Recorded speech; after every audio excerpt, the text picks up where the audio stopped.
The Book of Leviticus. Leviticus chapter 1. The Lord called to Moses and spoke to him from the tent of meeting. He said, "Speak to the Israelites and say to them, when anyone among you brings an offering to the Lord, bring as your offering an animal from either the herd or the flock. If the offering is a burnt offering from the herd, you are to offer a male without defect. You must present it at the entrance to the tent of meeting, so that it will be acceptable to the Lord. You are to lay your hand on the head of the burnt offering, and it will be accepted on your behalf to make atonement for you. You are to slaughter the young bull before the Lord, and then Aaron's sons, the priests, shall bring the blood and splash it against the sides of the altar at the entrance to the tent of meeting. You are to skin the burnt offering and cut it into pieces. The sons of Aaron the priest are to put fire on the altar and arrange wood on the fire. Then Aaron's sons the priests shall arrange the pieces, including the head and the fat, on the wood that is burning on the altar. You are to wash the internal organs and the legs with water, and the priest is to burn all of it on the altar. It is a burnt offering, a food offering, an aroma pleasing to the Lord. If the offering is a burnt offering from the flock, from either the sheep or the goats, you are to offer a male without defect. You are to slaughter it at the north side of the altar before the Lord. And Aaron's sons, the priests, shall splash its blood against the sides of the altar. You are to cut it into pieces, and the priest shall arrange them, including the head and the fat, on the wood that is burning on the altar. You are to wash the internal organs and the legs with water, and the priest is to bring all of them and burn them on the altar. It is a burnt offering, a food offering, an aroma pleasing to the Lord. If the offering to the Lord is a burnt offering of birds, you are to offer a dove or a young pigeon. The priest shall bring it to the altar, wring off the head and burn it on the altar. Its blood shall be drained out on the side of the altar. He is to remove the crop and the feathers and throw them down east of the altar where the ashes are. He shall tear it open by the wings, not dividing it completely, and then the priest shall burn it on the wood that is burning on the altar. It is a burnt offering, a food offering, an aroma pleasing to the Lord.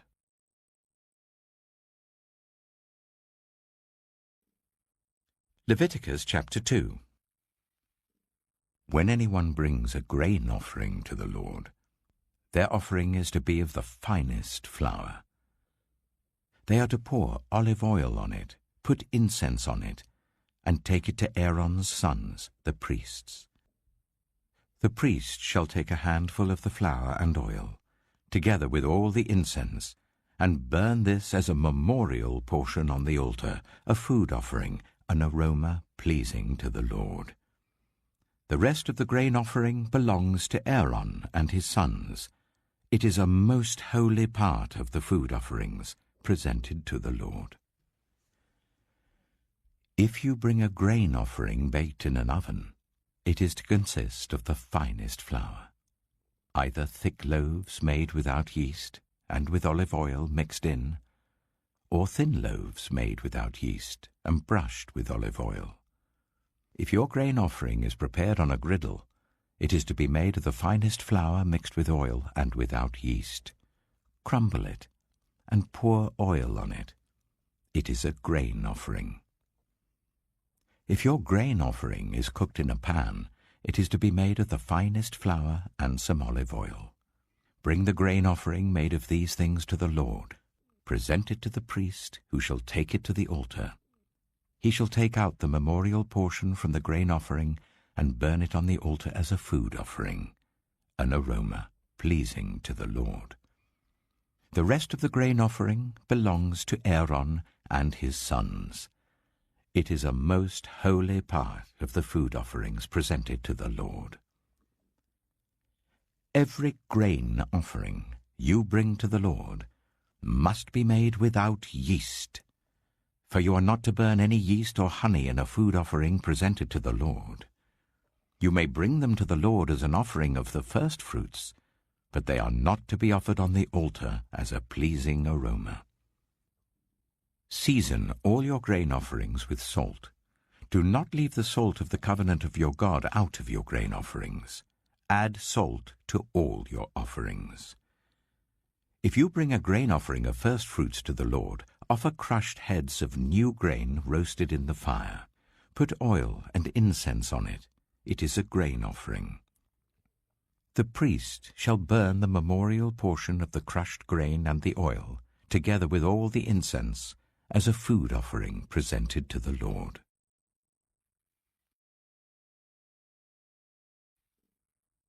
Leviticus chapter 3. If your offering is a fellowship offering, and you offer an animal from the herd, whether male or female, you are to present before the Lord an animal without defect. You are to lay your hand on the head of your offering and slaughter it at the entrance to the tent of meeting. Then Aaron's sons, the priests, shall splash the blood against the sides of the altar. From the fellowship offering, you are to bring a food offering to the Lord, the internal organs and all the fat that is connected to them, both kidneys with the fat on them near the loins, and the long lobe of the liver, which you will remove with the kidneys. Then Aaron's sons are to burn it on the altar, on top of the burnt offering that is lying on the burning wood. It is a food offering, an aroma pleasing to the Lord. If you offer an animal from the flock as a fellowship offering to the Lord, you are to offer a male or female without defect. If you offer a lamb, you are to present it before the Lord. Lay your hand on its head and slaughter it in front of the tent of meeting. Then Aaron's sons shall splash its blood against the sides of the altar. From the fellowship offering, you are to bring a food offering to the Lord. Its fat, the entire fat tail cut off close to the backbone, the internal organs and all the fat that is connected to them, both kidneys with the fat on them near the loins, and the long lobe of the liver, which you will remove with the kidneys. The priest shall burn them on the altar as a food offering presented to the Lord. If your offering is a goat, you are to present it before the Lord. Lay your hand on its head and slaughter it in front of the tent of meeting. Then Aaron's sons shall splash its blood against the sides of the altar.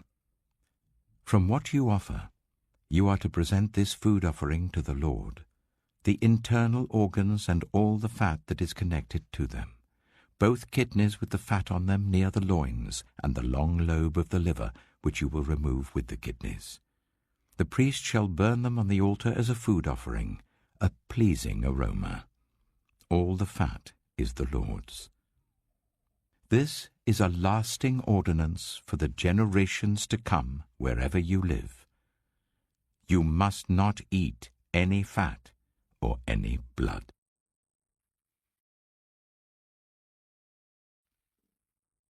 Leviticus chapter 4.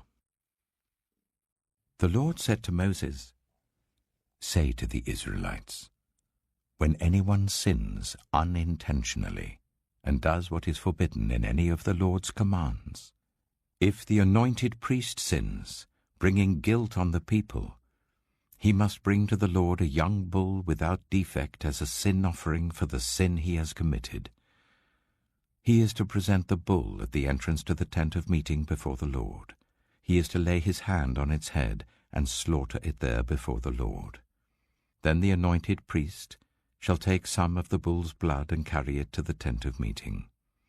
He is to dip his finger into the blood and sprinkle some of it 7 times before the Lord in front of the curtain of the sanctuary.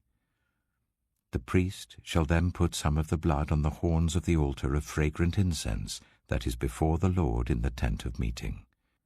The rest of the bull's blood he shall pour out at the base of the altar of burnt offering at the entrance to the tent of meeting.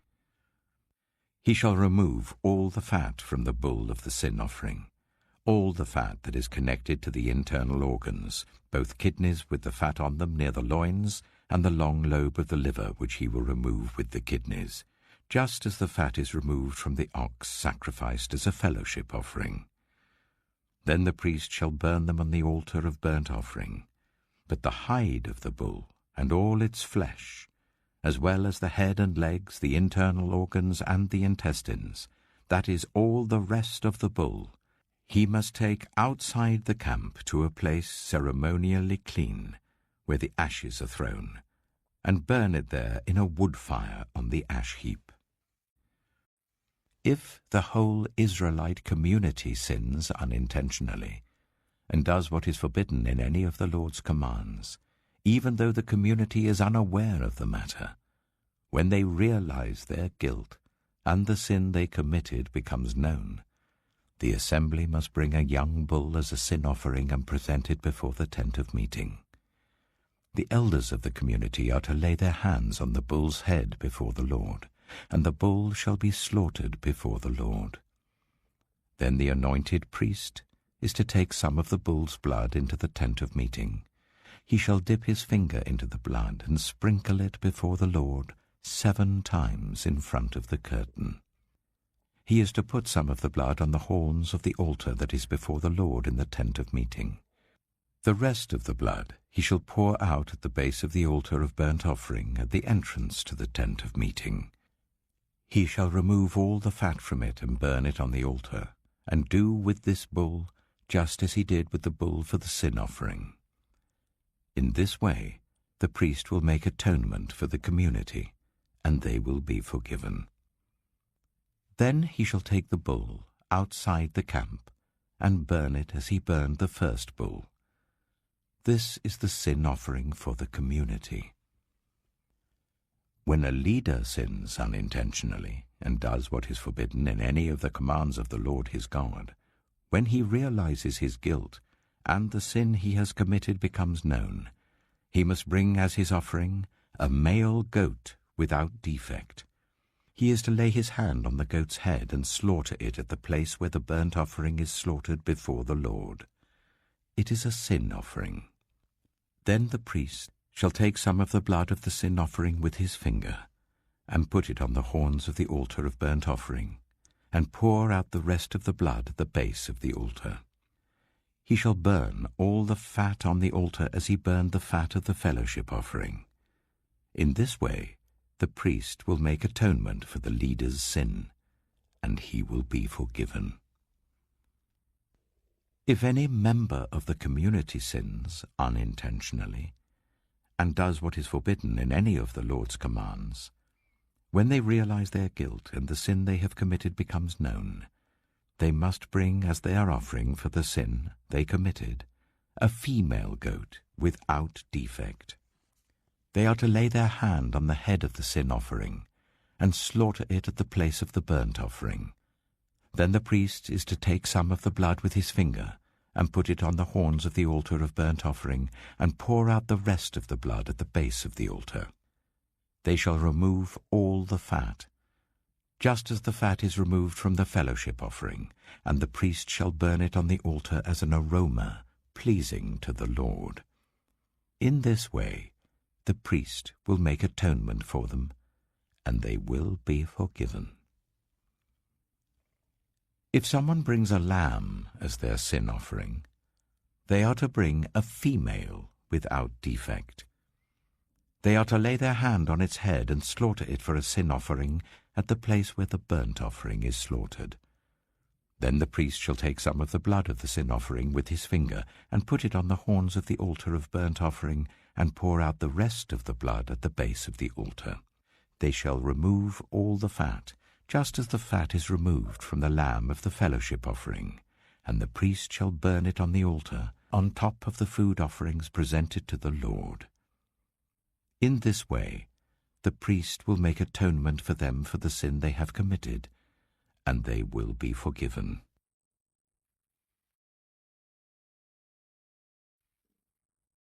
Leviticus chapter 5. If anyone sins because they do not speak up when they hear a public charge, to testify regarding something they have seen or learned about, they will be held responsible. If anyone becomes aware that they are guilty, if they unwittingly touch anything ceremonially unclean, whether the carcass of an unclean animal, wild or domestic, or of any unclean creature that moves along the ground, and they are unaware that they have become unclean, but then they come to realize their guilt, or if they touch human uncleanness, anything that would make them unclean, even though they are unaware of it, but then they learn of it and realize their guilt. Or if anyone, thoughtlessly, takes an oath to do anything, whether good or evil, in any matter one might carelessly swear about, even though they are unaware of it, but then they learn of it and realize their guilt. When anyone becomes aware that they are guilty in any of these matters, they must confess in what way they have sinned. As a penalty for the sin they have committed, they must bring to the Lord a female lamb or goat from the flock as a sin offering, and the priest shall make atonement for them for their sin. Anyone who cannot afford a lamb is to bring 2 doves or 2 young pigeons to the Lord as a penalty for their sin, one for a sin offering and the other for a burnt offering. They are to bring them to the priest, who shall first offer the one for the sin offering. He is to wring its head from its neck, not dividing it completely, and is to splash some of the blood of the sin offering against the side of the altar. The rest of the blood must be drained out at the base of the altar. It is a sin offering. The priest shall then offer the other as a burnt offering in the prescribed way, and make atonement for them for the sin they have committed, and they will be forgiven. If, however, they cannot afford 2 doves or 2 young pigeons, they are to bring as an offering for their sin 1/10 of an ephah of the finest flour for a sin offering. They must not put olive oil or incense on it, because it is a sin offering. They are to bring it to the priest, who shall take a handful of it as a memorial portion and burn it on the altar on top of the food offerings presented to the Lord. It is a sin offering. In this way, the priest will make atonement for them for any of these sins they have committed, and they will be forgiven. The rest of the offering will belong to the priest, as in the case of the grain offering. The Lord said to Moses, "When anyone is unfaithful to the Lord by sinning unintentionally in regard to any of the Lord's holy things, they are to bring to the Lord as a penalty a ram from the flock, one without defect and of the proper value in silver according to the sanctuary shekel. It is a guilt offering. They must make restitution for what they have failed to do in regard to the holy things, pay an additional penalty of 1/5 of its value, and give it all to the priest. The priest will make atonement for them with the ram as a guilt offering, and they will be forgiven. If anyone sins and does what is forbidden in any of the Lord's commands, even though they do not know it, they are guilty and will be held responsible. They are to bring to the priest as a guilt offering a ram from the flock, one without defect and of the proper value. In this way the priest will make atonement for them for the wrong they have committed unintentionally, and they will be forgiven. It is a guilt offering. They have been guilty of wrongdoing against the Lord.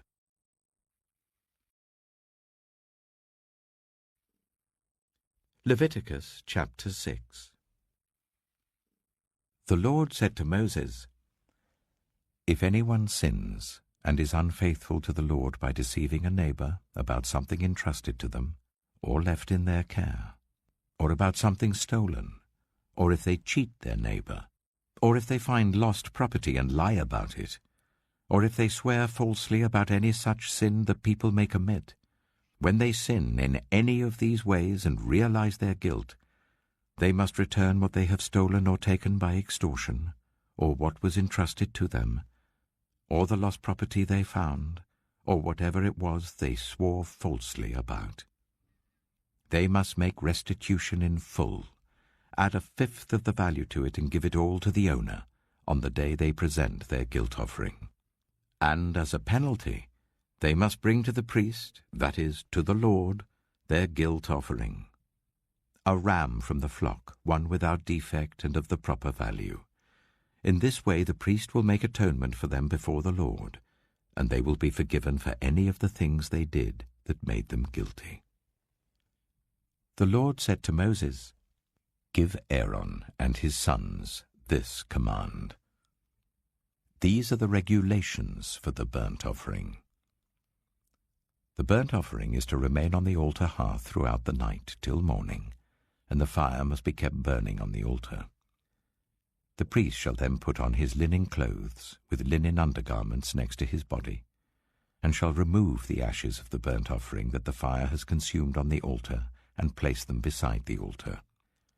Then he is to take off these clothes and put on others, and carry the ashes outside the camp to a place that is ceremonially clean.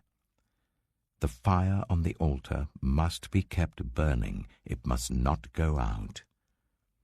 Every morning the priest is to add firewood and arrange the burnt offering on the fire and burn the fat of the fellowship offerings on it.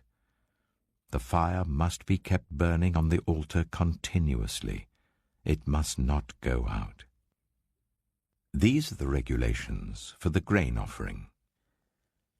Aaron's sons are to bring it before the Lord in front of the altar.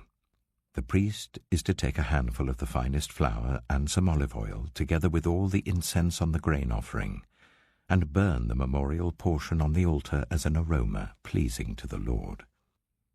Aaron and his sons shall eat the rest of it, but it is to be eaten without yeast in the sanctuary area. They are to eat it in the courtyard of the tent of meeting. It must not be baked with yeast. I have given it as their share of the food offerings presented to me. Like the sin offering and the guilt offering, it is most holy. Any male descendant of Aaron may eat it. For all generations to come, it is his perpetual share of the food offerings presented to the Lord. Whatever touches it will become holy. The Lord also said to Moses, "This is the offering Aaron and his sons are to bring to the Lord on the day he is anointed: 1/10 of an ephah of the finest flour as a regular grain offering, half of it in the morning and half in the evening. It must be prepared with oil on a griddle. Bring it well mixed and present the grain offering, broken in pieces as an aroma pleasing to the Lord. The son who is to succeed him as an anointed priest shall prepare it. It is the Lord's perpetual share and is to be burned completely. Every grain offering of a priest shall be burned completely. It must not be eaten." The Lord said to Moses, "Say to Aaron and his sons, these are the regulations for the sin offering. The sin offering is to be slaughtered before the Lord in the place where the burnt offering is slaughtered. It is most holy. The priest who offers it shall eat it. It is to be eaten in the sanctuary area, in the courtyard of the tent of meeting. Whatever touches any of the flesh will become holy, and if any of the blood is spattered on a garment, you must wash it in the sanctuary area. The clay pot that the meat is cooked in must be broken, but if it is cooked in a bronze pot, the pot is to be scoured and rinsed with water. Any male in a priest's family may eat it. It is most holy. But any sin offering whose blood is brought into the tent of meeting to make atonement in the holy place must not be eaten. It must be burned."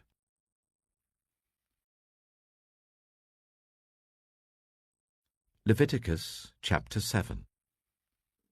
These are the regulations for the guilt offering, which is most holy. The guilt offering is to be slaughtered in the place where the burnt offering is slaughtered, and its blood is to be splashed against the sides of the altar. All its fat shall be offered, the fat tail and the fat that covers the internal organs, both kidneys with the fat on them near the loins, and the long lobe of the liver, which is to be removed with the kidneys. The priest shall burn them on the altar as a food offering presented to the Lord. It is a guilt offering.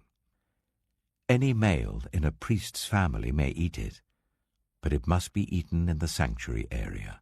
It is most holy. The same law applies to both the sin offering and the guilt offering. They belong to the priest, who makes atonement with them. The priest who offers a burnt offering for anyone may keep its hide for himself. Every grain offering baked in an oven or cooked in a pan or on a griddle belongs to the priest who offers it, and every grain offering, whether mixed with olive oil or dry, belongs equally to all the sons of Aaron. These are the regulations for the fellowship offering anyone may present to the Lord. If they offer it as an expression of thankfulness, then along with this thank offering, they are to offer thick loaves made without yeast and with olive oil mixed in, thin loaves made without yeast and brushed with oil, and thick loaves of the finest flour, well kneaded and with oil mixed in. Along with their fellowship offering of thanksgiving, they are to present an offering with thick loaves of bread made with yeast. They are to bring one of each kind as an offering, a contribution to the Lord. It belongs to the priest, who splashes the blood of the fellowship offering against the altar. The meat of their fellowship offering of thanksgiving must be eaten on the day it is offered. They must leave none of it till morning. If, however, their offering is the result of a vow, or is a free will offering, the sacrifice shall be eaten on the day they offer it, but anything left over may be eaten on the next day. Any meat of the sacrifice left over till the third day must be burned. If any meat of the fellowship offering is eaten on the third day, the one who offered it will not be accepted. It will not be reckoned to their credit, for it has become impure. The person who eats any of it will be held responsible. Meat that touches anything ceremonially unclean must not be eaten. It must be burned. As for other meat, anyone ceremonially clean may eat it. But if anyone who is unclean eats any meat of the fellowship offering belonging to the Lord, they must be cut off from their people. Anyone who touches something unclean, whether human uncleanness or an unclean animal or an unclean creature that moves along the ground, and then eats any of the meat of the fellowship offering belonging to the Lord, must be cut off from their people. The Lord said to Moses, "Say to the Israelites, do not eat any of the fat of cattle, sheep, or goats. The fat of an animal found dead or torn by wild animals may be used for any other purpose, but you must not eat it. Anyone who eats the fat of an animal from which a food offering may be presented to the Lord must be cut off from their people. And wherever you live, you must not eat the blood of any bird or animal. Anyone who eats blood must be cut off from their people." The Lord said to Moses, "Say to the Israelites, anyone who brings a fellowship offering to the Lord is to bring part of it as their sacrifice to the Lord. With their own hands they are to present the food offering to the Lord. They are to bring the fat together with the breast, and wave the breast before the Lord as a wave offering. The priest shall burn the fat on the altar, but the breast belongs to Aaron and his sons. You are to give the right thigh of your fellowship offerings to the priest as a contribution.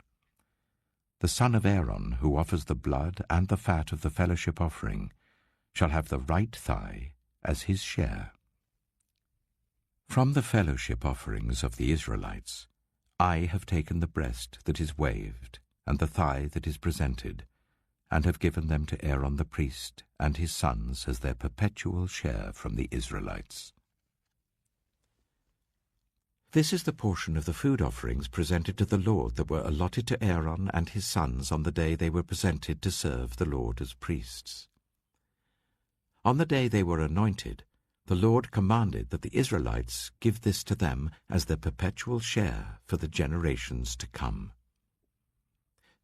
These, then, are the regulations for the burnt offering, the grain offering, the sin offering, the guilt offering, the ordination offering, and the fellowship offering, which the Lord gave Moses at Mount Sinai, in the desert of Sinai, on the day he commanded the Israelites to bring their offerings to the Lord.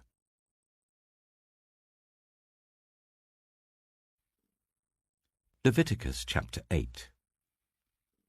The Lord said to Moses, "Bring Aaron and his sons, their garments, the anointing oil, the bull for the sin offering, the 2 rams and the basket containing bread made without yeast, and gather the entire assembly at the entrance to the tent of meeting."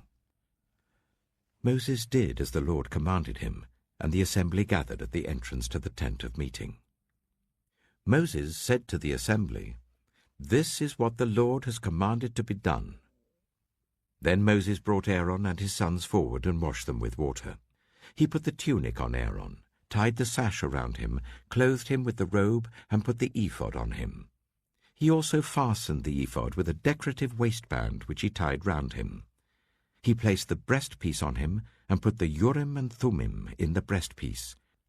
Then he placed the turban on Aaron's head and set the gold plate, the sacred emblem, on the front of it, as the Lord commanded Moses. Then Moses took the anointing oil and anointed the tabernacle and everything in it, and so consecrated them. He sprinkled some of the oil on the altar 7 times, anointing the altar and all its utensils and the basin with its stand to consecrate them. He poured some of the anointing oil on Aaron's head and anointed him to consecrate him. Then he brought Aaron's sons forward, put tunics on them, tied sashes round them, and fastened caps on them, as the Lord commanded Moses. He then presented the bull for the sin offering, and Aaron and his sons laid their hands on its head. Moses slaughtered the bull and took some of the blood, and with his finger he put it on all the horns of the altar to purify the altar.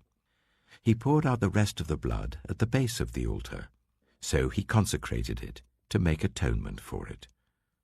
Moses also took all the fat around the internal organs, the long lobe of the liver and both kidneys and their fat, and burnt it on the altar. But the bull with its hide and its flesh and its intestines he burned outside the camp, as the Lord commanded Moses. He then presented the ram for the burnt offering, and Aaron and his sons laid their hands on its head. Then Moses slaughtered the ram and splashed the blood against the sides of the altar. He cut the ram into pieces and burned the head, the pieces, and the fat.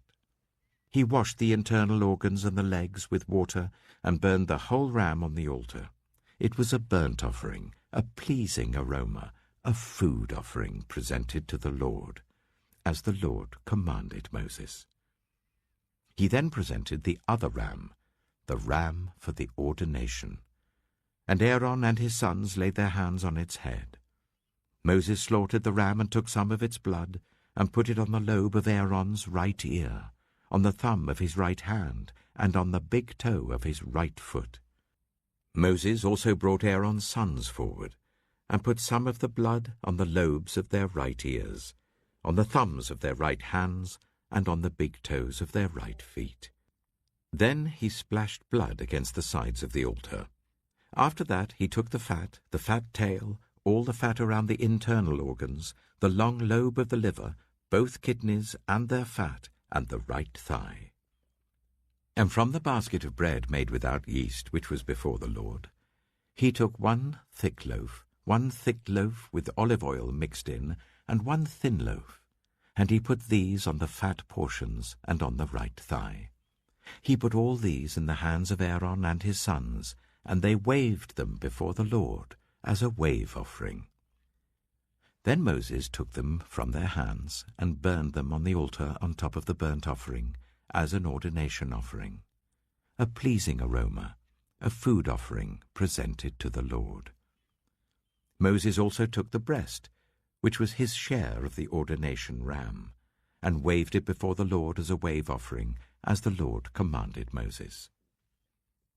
Then Moses took some of the anointing oil and some of the blood from the altar and sprinkled them on Aaron and his garments and on his sons and their garments. So he consecrated Aaron and his garments and his sons and their garments.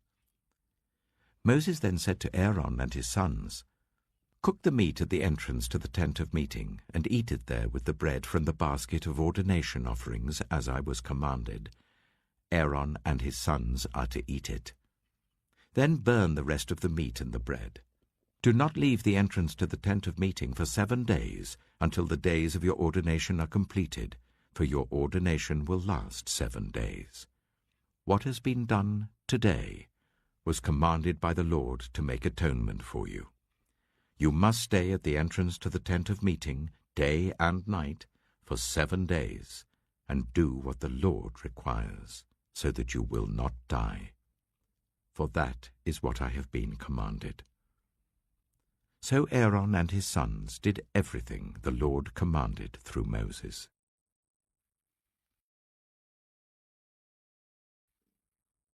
Leviticus chapter 9. On the 8th day, Moses summoned Aaron and his sons and the elders of Israel. He said to Aaron, "Take a bull calf for your sin offering and a ram for your burnt offering, both without defect, and present them before the Lord. Then say to the Israelites, 'Take a male goat for a sin offering, a calf and a lamb, both a year old and without defect, for a burnt offering, and an ox and a ram for a fellowship offering to sacrifice before the Lord, together with a grain offering mixed with olive oil. For today the Lord will appear to you.'" They took the things Moses commanded to the front of the tent of meeting, and the entire assembly came near and stood before the Lord. Then Moses said, "This is what the Lord has commanded you to do, so that the glory of the Lord may appear to you." Moses said to Aaron, "Come to the altar and sacrifice your sin offering and your burnt offering, and make atonement for yourself and the people. Sacrifice the offering that is for the people, and make atonement for them, as the Lord has commanded." So Aaron came to the altar and slaughtered the calf as a sin offering for himself.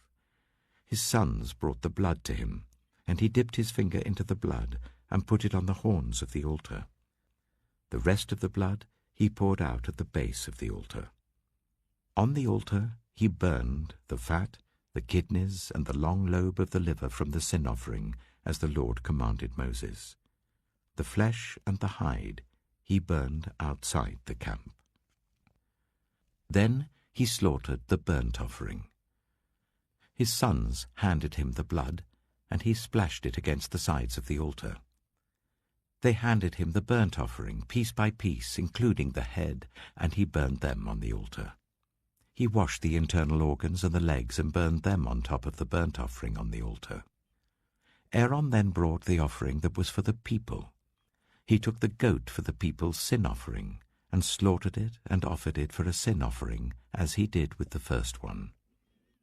He brought the burnt offering and offered it in the prescribed way.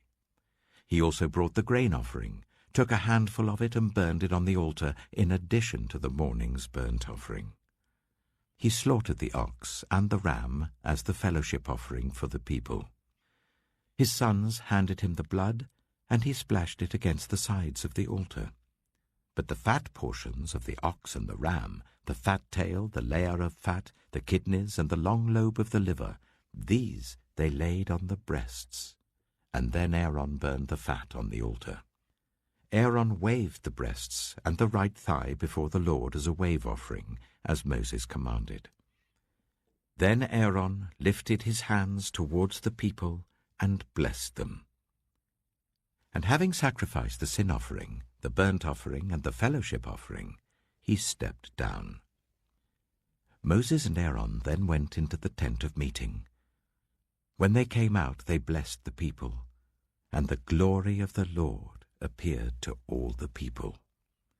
Fire came out from the presence of the Lord and consumed the burnt offering and the fat portions on the altar.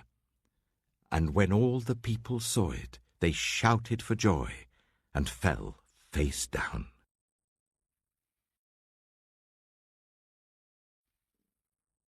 Leviticus chapter 10. Aaron's sons, Nadab and Abihu, took their censers, put fire in them, and added incense. And they offered unauthorized fire before the Lord, contrary to his command. So fire came out from the presence of the Lord and consumed them, and they died before the Lord. Moses then said to Aaron, "This is what the Lord spoke of when he said, 'Among those who approach me I will be proved holy. In the sight of all the people I will be honored.'" Aaron remained silent. Moses summoned Mishael and Elzaphan, the sons of Aaron's uncle Uzziel, and said to them, "Come here, carry your cousins outside the camp, away from the front of the sanctuary." So they came and carried them, still in their tunics, outside the camp as Moses ordered. Then Moses said to Aaron and his sons Eleazar and Ithamar, "Do not let your hair become unkempt, and do not tear your clothes, or you will die, and the Lord will be angry with the whole community. But your relatives, all the Israelites, may mourn for those the Lord has destroyed by fire. Do not leave the entrance to the tent of meeting, or you will die, because the Lord's anointing oil is on you." So they did as Moses said. Then the Lord said to Aaron, "You and your sons are not to drink wine or other fermented drink whenever you go into the tent of meeting, or you will die. This is a lasting ordinance for the generations to come, so that you can distinguish between the holy and the common, between the unclean and the clean, and so you can teach the Israelites all the decrees the Lord has given them through Moses." Moses said to Aaron and his remaining sons, Eleazar and Ithamar, "Take the grain offering left over from the food offerings prepared without yeast, and present it to the Lord, and eat it beside the altar, for it is most holy. Eat it in the sanctuary area, because it is your share and your son's share of the food offerings presented to the Lord, for so I have been commanded. But you and your sons and your daughters may eat the breast that was waved and the thigh that was presented. Eat them in a ceremonially clean place. They have been given to you and your children as your share of the Israelites' fellowship offerings. The thigh that was presented and the breast that was waved must be brought with the fat portions of the food offerings, to be waved before the Lord as a wave offering. This will be the perpetual share for you and your children, as the Lord commanded." When Moses inquired about the goat of the sin offering, and found that it had been burned, he was angry with Eleazar and Ithamar, Aaron's remaining sons, and asked, "Why didn't you eat the sin offering in the sanctuary area? It is most holy. It was given to you to take away the guilt of the community by making atonement for them before the Lord. Since its blood was not taken into the holy place, you should have eaten the goat in the sanctuary area, as I commanded." Aaron replied to Moses, "Today they sacrifice their sin offering and their burnt offering before the Lord. But such things as this have happened to me. Would the Lord have been pleased if I had eaten the sin offering today?" When Moses heard this, he was satisfied.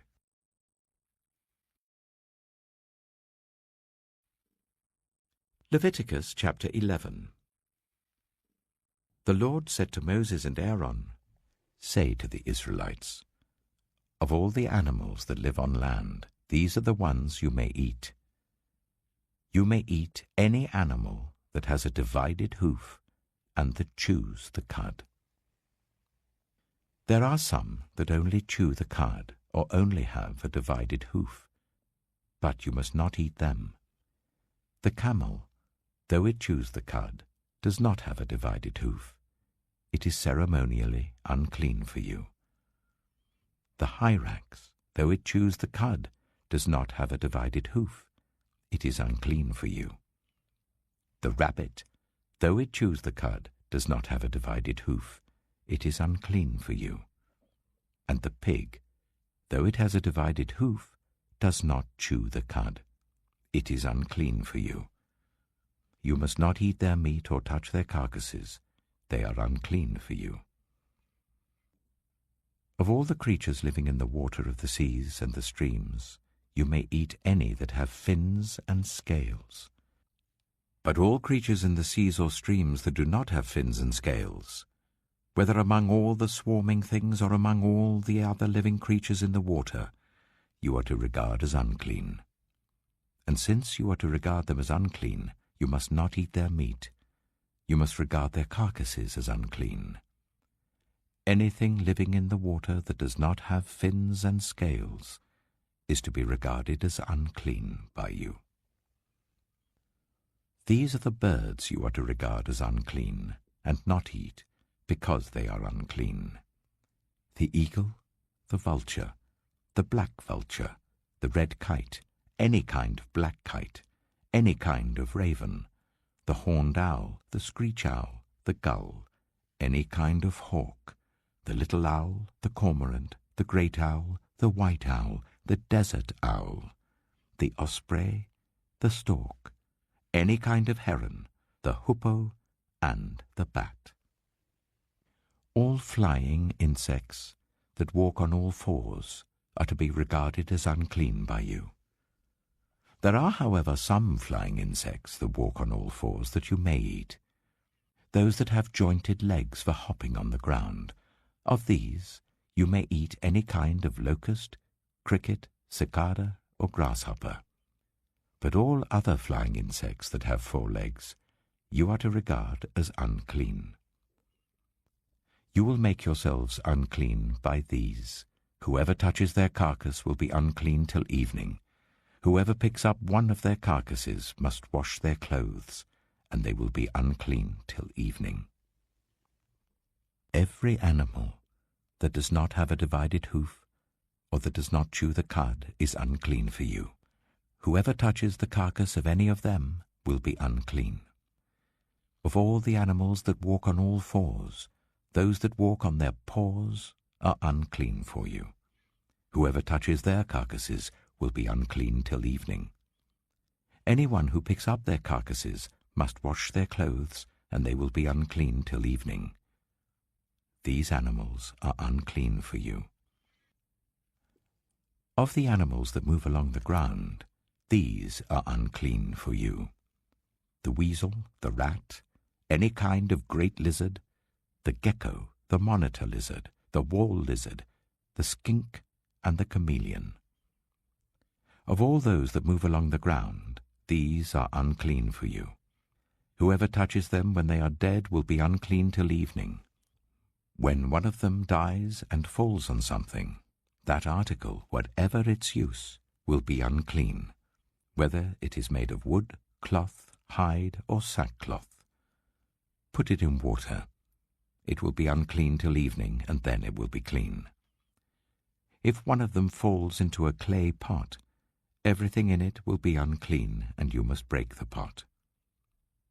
Any food you are allowed to eat that has come into contact with water from any such pot is unclean, and any liquid that is drunk from such a pot is unclean.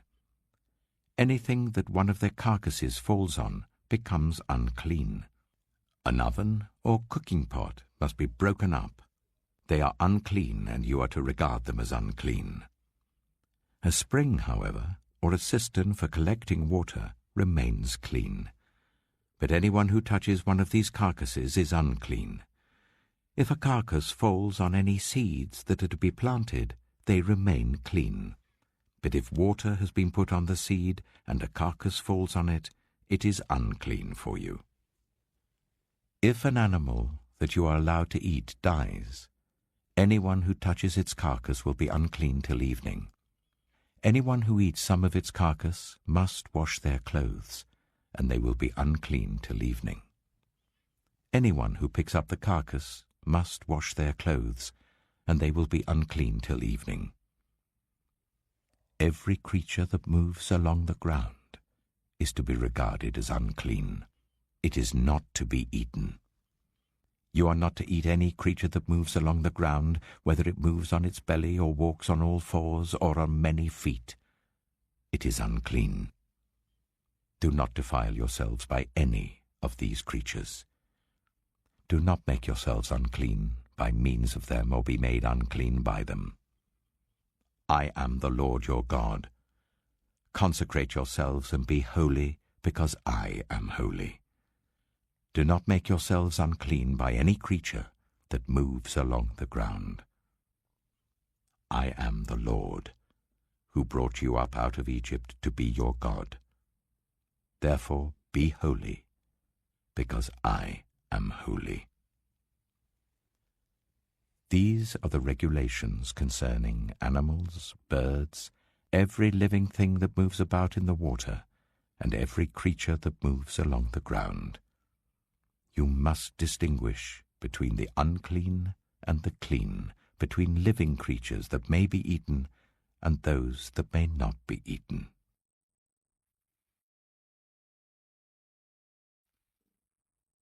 Leviticus chapter 12. The Lord said to Moses, "Say to the Israelites, a woman who becomes pregnant and gives birth to a son will be ceremonially unclean for 7 days, just as she is unclean during her monthly period. On the 8th day, the boy is to be circumcised. Then the woman must wait 33 days to be purified from her bleeding. She must not touch anything sacred or go to the sanctuary until the days of her purification are over. If she gives birth to a daughter, for 2 weeks the woman will be unclean as during her period. Then she must wait 66 days to be purified from her bleeding. When the days of her purification for a son or daughter are over, she is to bring to the priest at the entrance to the tent of meeting a year-old lamb for a burnt offering, and a young pigeon or a dove for a sin offering.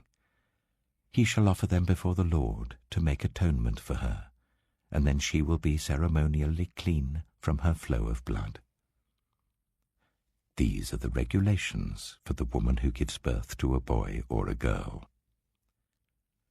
But if she cannot afford a lamb, she is to bring 2 doves or 2 young pigeons, one for a burnt offering and the other for a sin offering. In this way, the priest will make atonement for her, and she will be clean.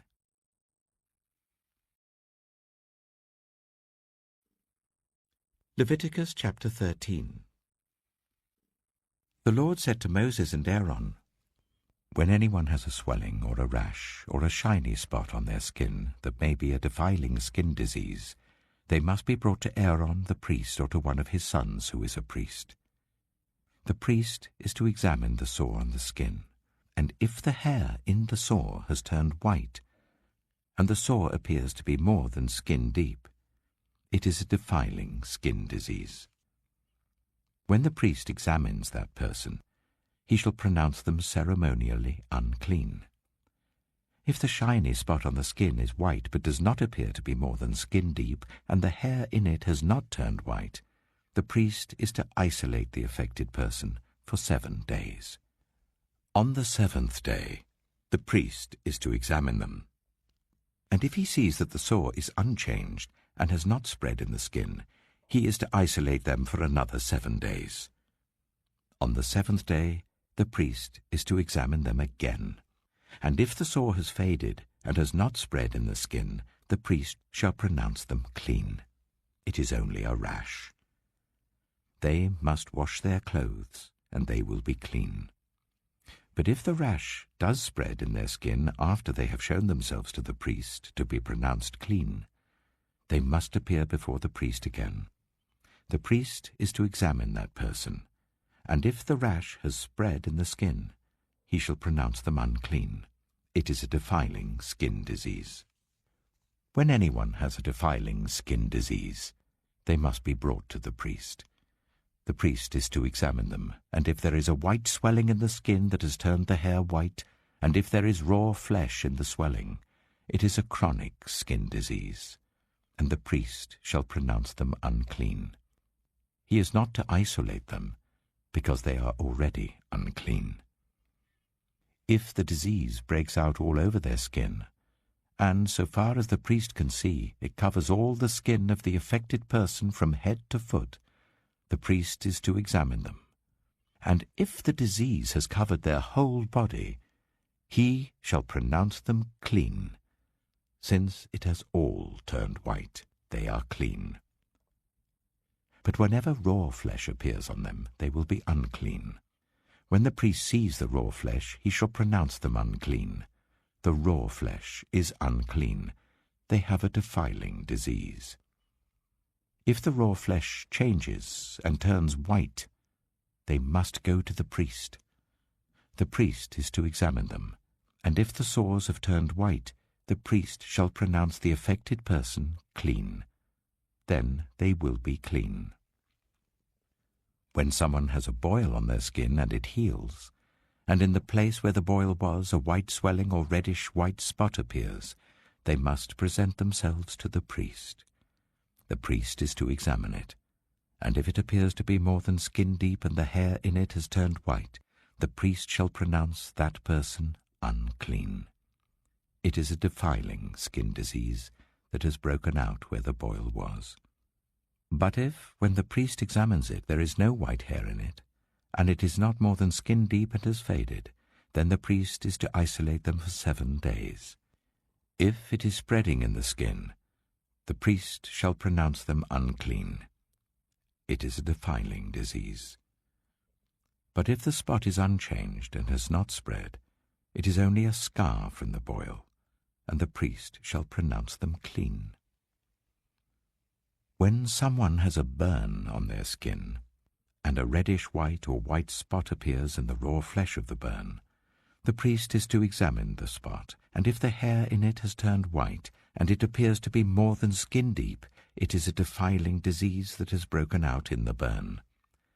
The priest shall pronounce them unclean. It is a defiling skin disease. But if the priest examines it, and there is no white hair in the spot, and if it is not more than skin deep and has faded, then the priest is to isolate them for 7 days. On the 7th day, the priest is to examine that person. And if it is spreading in the skin, the priest shall pronounce them unclean. It is a defiling skin disease. If, however, the spot is unchanged, and has not spread in the skin but has faded, it is a swelling from the burn, and the priest shall pronounce them clean. It is only a scar from the burn. If a man or woman has a sore on their head or chin, the priest is to examine the sore, and if it appears to be more than skin deep and the hair in it is yellow and thin, the priest shall pronounce them unclean. It is a defiling skin disease on the head or chin. But if, when the priest examines the sore, it does not seem to be more than skin deep and there is no black hair in it, then the priest is to isolate the affected person for 7 days. On the 7th day, the priest is to examine the sore, and if it has not spread and there is no yellow hair in it, and it does not appear to be more than skin deep, then the man or woman must shave themselves, except for the affected area, and the priest is to keep them isolated another 7 days. On the 7th day, the priest is to examine the sore, and if it has not spread in the skin and appears to be no more than skin deep, the priest shall pronounce them clean. They must wash their clothes, and they will be clean. But if the sore does spread in the skin after they are pronounced clean, the priest is to examine them, and if he finds that the sore has spread in the skin, he does not need to look for yellow hair. They are unclean. If, however, the sore is unchanged so far as the priest can see, and if black hair has grown in it, the affected person is healed. They are clean, and the priest shall pronounce them clean. When a man or woman has white spots on the skin, the priest is to examine them, and if the spots are dull white, it is a harmless rash that has broken out on the skin. They are clean. A man who has lost his hair and is bald is clean. If he has lost his hair from the front of his scalp and has a bald forehead, he is clean. But if he has a reddish-white sore on his bald head or forehead, it is a defiling disease breaking out on his head or forehead. The priest is to examine him, and if the swollen sore on his head or forehead is reddish-white like a defiling skin disease, the man is diseased and is unclean. The priest shall pronounce him unclean because of the sore on his head. Anyone with such a defiling disease must wear torn clothes, let their hair be unkempt, cover the lower part of their face, and cry out, "Unclean, unclean!" As long as they have the disease, they remain unclean. They must live alone. They must live outside the camp. As for any fabric that is spoiled with a defiling mold, any woolen or linen clothing, any woven or knitted material of linen or wool, any leather or anything made of leather, if the affected area in the fabric, the leather, the woven or knitted material, or any leather article is greenish or reddish, it is a defiling mold and must be shown to the priest. The priest is to examine the affected area and isolate the article for 7 days. On the 7th day he is to examine it, and if the mold has spread in the fabric, the woven or knitted material, or the leather, whatever its use, it is a persistent, defiling mold. The article is unclean. He must burn the fabric, the woven or knitted material of wool or linen, or any leather article that has been spoiled, because the defiling mold is persistent. The article must be burned. But if, when the priest examines it, the mold has not spread in the fabric, the woven or knitted material, or the leather article, he shall order that the spoiled article be washed. Then he is to isolate it for another 7 days. After the article has been washed, the priest is to examine it again. And if the mold has not changed its appearance, even though it has not spread, it is unclean. Burn it, no matter which side of the fabric has been spoiled. If, when the priest examines it, the mold has faded after the article has been washed, he is to tear the spoiled part out of the fabric, the leather, or the woven or knitted material. But if it reappears in the fabric, in the woven or knitted material, or in the leather article, it is a spreading mold. Whatever has the mold must be burned. Any fabric, woven or knitted material, or any leather article that has been washed and is rid of the mold, must be washed again. Then it will be clean. These are the regulations concerning defiling molds in woolen or linen clothing, woven or knitted material, or any leather article, for pronouncing them clean or unclean.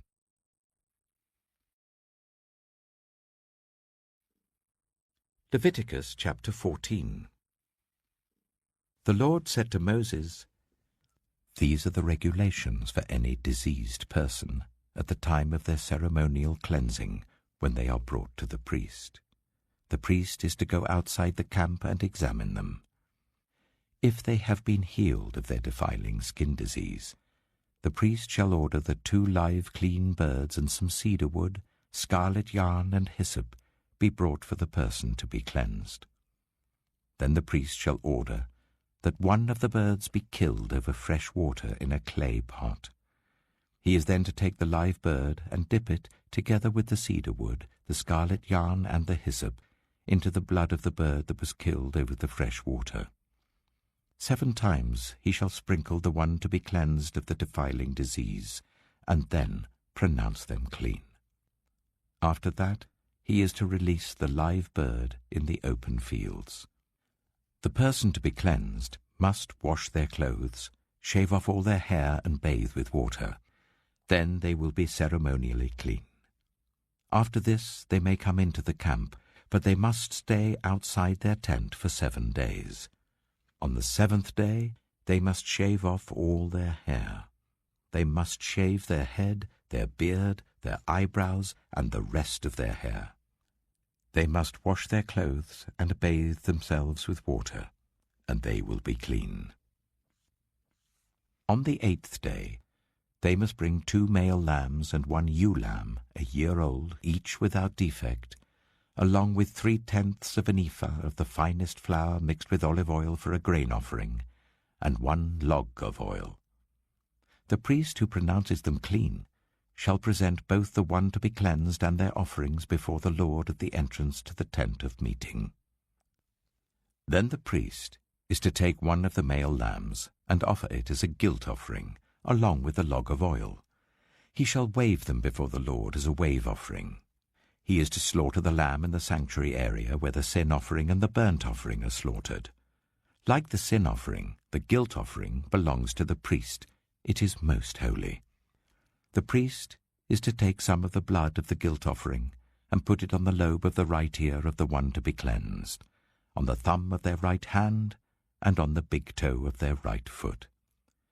The priest shall then take some of the log of oil, pour it in the palm of his own left hand, dip his right forefinger into the oil in his palm, and with his finger sprinkle some of it before the Lord 7 times. The priest is to put some of the oil remaining in his palm, on the lobe of the right ear of the one to be cleansed, on the thumb of their right hand, and on the big toe of their right foot, on top of the blood of the guilt offering. The rest of the oil in his palm the priest shall put on the head of the one to be cleansed, and make atonement for them before the Lord. Then the priest is to sacrifice the sin offering, and make atonement for the one to be cleansed from their uncleanness. After that, the priest shall slaughter the burnt offering, and offer it on the altar, together with the grain offering, and make atonement for them, and they will be clean. If, however, they are poor, and cannot afford these, they must take 1 male lamb as a guilt offering to be waved to make atonement for them, together with 1/10 of an ephah of the finest flour mixed with olive oil for a grain offering, a log of oil, and 2 doves or 2 young pigeons, such as they can afford, 1 for a sin offering and the other for a burnt offering. On the 8th day, they must bring them for their cleansing to the priest at the entrance to the tent of meeting before the Lord. The priest is to take the lamb for the guilt offering together with the log of oil, and wave them before the Lord as a wave offering. He shall slaughter the lamb for the guilt offering, and take some of its blood and put it on the lobe of the right ear of the one to be cleansed, on the thumb of their right hand, and on the big toe of their right foot. The priest is to pour some of the oil into the palm of his own left hand, and with his right forefinger sprinkle some of the oil from his palm 7 times before the Lord. Some of the oil in his palm he is to put on the same places he put the blood of the guilt offering, on the lobe of the right ear of the one to be cleansed, on the thumb of their right hand, and on the big toe of their right foot. The rest of the oil in his palm the priest shall put on the head of the one to be cleansed, to make atonement for them before the Lord. Then he shall sacrifice the doves or the young pigeons, such as the person can afford, 1 as a sin offering and the other as a burnt offering, together with the grain offering. In this way the priest will make atonement before the Lord on behalf of the one to be cleansed. These are the regulations for anyone who has a defiling skin disease, and who cannot afford the usual offerings for their cleansing. The Lord said to Moses and Aaron, "When you enter the land of Canaan, which I am giving you as your possession, and I put a spreading mold in a house in that land, the owner of the house must go and tell the priest, 'I have seen something that looks like a defiling mold in my house.' The priest is to order the house to be emptied before he goes in to examine the mold, so that nothing in the house will be pronounced unclean. After this, the priest is to go in and inspect the house. He is to examine the mold on the walls, and if it has greenish or reddish depressions that appear to be deeper than the surface of the wall, the priest shall go out of the doorway of the house and close it up for 7 days. On the 7th day the priest shall return to inspect the house. If the mold has spread on the walls, he is to order that the contaminated stones be torn out and thrown into an unclean place outside the town. He must have all the inside walls of the house scraped, and the material that is scraped off dumped into an unclean place outside the town. Then they are to take other stones to replace these, and to take new clay and plaster the house. If the defiling mold reappears in the house after the stones have been torn out and the house scraped and plastered, the priest is to go and examine it. And if the mold has spread in the house, it is a persistent defiling mold. The house is unclean. It must be torn down, its stones, timbers, and all the plaster, and taken out of the town to an unclean place. Anyone who goes into the house while it is closed up will be unclean till evening. Anyone who sleeps or eats in the house must wash their clothes. But if the priest comes to examine it and the mold has not spread after the house has been plastered, he shall pronounce the house clean because the defiling mold is gone. To purify the house, he is to take 2 birds and some cedar wood, scarlet yarn, and hyssop. He shall kill one of the birds over fresh water in a clay pot. Then he is to take the cedar wood, the hyssop, the scarlet yarn, and the live bird, dip them into the blood of the dead bird and the fresh water, and sprinkle the house 7 times. He shall purify the house with the bird's blood, the fresh water, the live bird, the cedar wood, the hyssop, and the scarlet yarn. Then he is to release the live bird in the open fields outside the town. In this way he will make atonement for the house, and it will be clean. These are the regulations for any defiling skin disease, for a sore, for defiling molds in fabric or in a house, and for a swelling, a rash, or a shiny spot, to determine when something is clean or unclean. These are the regulations for defiling skin diseases and defiling molds.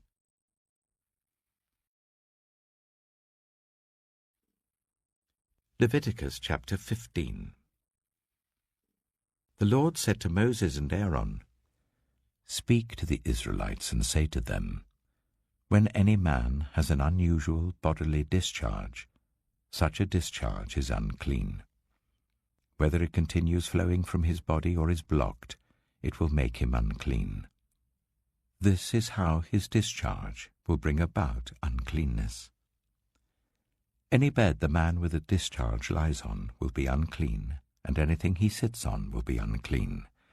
Anyone who touches his bed must wash their clothes and bathe with water, and they will be unclean till evening. Whoever sits on anything that the man with the discharge sat on must wash their clothes and bathe with water, and they will be unclean till evening. Whoever touches the man who has a discharge must wash their clothes and bathe with water, and they will be unclean till evening. If the man with the discharge spits on anyone who is clean, they must wash their clothes and bathe with water, and they will be unclean till evening. Everything the man sits on when riding will be unclean, and whoever touches any of the things that were under him will be unclean till evening. Whoever picks up those things must wash their clothes and bathe with water, and they will be unclean till evening. Anyone the man with a discharge touches without rinsing his hands with water must wash their clothes and bathe with water, and they will be unclean till evening. A clay pot that the man touches must be broken, and any wooden article is to be rinsed with water. When a man is cleansed from his discharge, he is to count 7 days for his ceremonial cleansing. He must wash his clothes and bathe himself with fresh water, and he will be clean. On the 8th day he must take 2 doves or 2 young pigeons, and come before the Lord to the entrance to the tent of meeting and give them to the priest. The priest is to sacrifice them, the one for a sin offering and the other for a burnt offering. In this way he will make atonement before the Lord for the man because of his discharge. When a man has an emission of semen, he must bathe his whole body with water, and he will be unclean till evening. Any clothing or leather that has semen on it must be washed with water, and it will be unclean till evening. When a man has sexual relations with a woman, and there is an emission of semen, both of them must bathe with water, and they will be unclean till evening. When a woman has her regular flow of blood, the impurity of her monthly period will last 7 days, and anyone who touches her will be unclean till evening. Anything she lies on during her period will be unclean, and anything she sits on will be unclean. Anyone who touches her bed will be unclean. They must wash their clothes and bathe with water, and they will be unclean till evening. Anyone who touches anything she sits on will be unclean. They must wash their clothes and bathe with water, and they will be unclean till evening. Whether it is the bed or anything she was sitting on, when anyone touches it, they will be unclean till evening. If a man has sexual relations with her, and her monthly flow touches him, he will be unclean for 7 days. Any bed he lies on will be unclean. When a woman has a discharge of blood for many days at a time other than her monthly period, or has a discharge that continues beyond her period, she will be unclean as long as she has the discharge, just as in the days of her period. Any bed she lies on while her discharge continues will be unclean, as is her bed during her monthly period, and anything she sits on will be unclean, as during her period. Anyone who touches them will be unclean. They must wash their clothes and bathe with water, and they will be unclean till evening. When she is cleansed from her discharge, she must count 7 days, and after that she will be ceremonially clean. On the 8th day she must take 2 doves or 2 young pigeons and bring them to the priest at the entrance to the tent of meeting. The priest is to sacrifice one for a sin offering and the other for a burnt offering. In this way he will make atonement for her before the Lord for the uncleanness of her discharge. You must keep the Israelites separate from things that make them unclean, so they will not die in their uncleanness for defiling my dwelling place which is among them. These are the regulations for a man with a discharge, for anyone made unclean by an emission of semen, for a woman in her monthly period, for a man or woman with a discharge, and for a man who has sexual relations with a woman who is ceremonially unclean.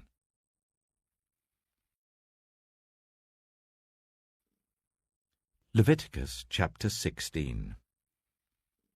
The Lord spoke to Moses after the death of the 2 sons of Aaron, who died when they approached the Lord. The Lord said to Moses, "Tell your brother Aaron that he is not to come whenever he chooses into the most holy place behind the curtain in front of the atonement cover on the ark, or else he will die. For I will appear in the cloud over the atonement cover." This is how Aaron is to enter the most holy place. He must first bring a young bull for a sin offering and a ram for a burnt offering. He is to put on the sacred linen tunic with linen undergarments next to his body. He is to tie the linen sash round him and put on the linen turban. These are sacred garments, so he must bathe himself with water before he puts them on. From the Israelite community, he is to take 2 male goats for a sin offering and a ram for a burnt offering. Aaron is to offer the bull for his own sin offering, to make atonement for himself and his household. Then he is to take the 2 goats and present them before the Lord at the entrance to the tent of meeting. He is to cast lots for the 2 goats, 1 lot for the Lord, the other for the scapegoat. Aaron shall bring the goat whose lot falls to the Lord and sacrifice it for a sin offering.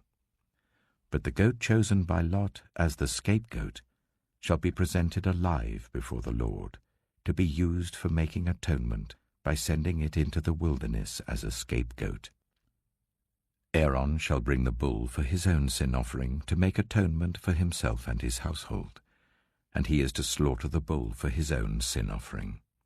He is to take a censer full of burning coals from the altar before the Lord, and 2 handfuls of finely ground fragrant incense, and take them behind the curtain. He is to put the incense on the fire before the Lord, and the smoke of the incense will conceal the atonement cover above the tablets of the covenant law, so that he will not die. He is to take some of the bull's blood and with his finger sprinkle it on the front of the atonement cover.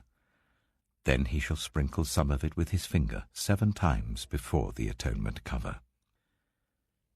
He shall then slaughter the goat for the sin offering for the people, and take its blood behind the curtain and do with it as he did with the bull's blood. He shall sprinkle it on the atonement cover and in front of it. In this way he will make atonement for the most holy place because of the uncleanness and rebellion of the Israelites, whatever their sins have been. He is to do the same for the tent of meeting, which is among them in the midst of their uncleanness. No one is to be in the tent of meeting from the time Aaron goes in to make atonement in the most holy place until he comes out, having made atonement for himself, his household, and the whole community of Israel. Then he shall come out to the altar that is before the Lord, and make atonement for it. He shall take some of the bull's blood and some of the goat's blood, and put it on all the horns of the altar. He shall sprinkle some of the blood on it with his finger 7 times to cleanse it and consecrate it from the uncleanness of the Israelites. When Aaron has finished making atonement for the most holy place, the tent of meeting and the altar, he shall bring forward the live goat.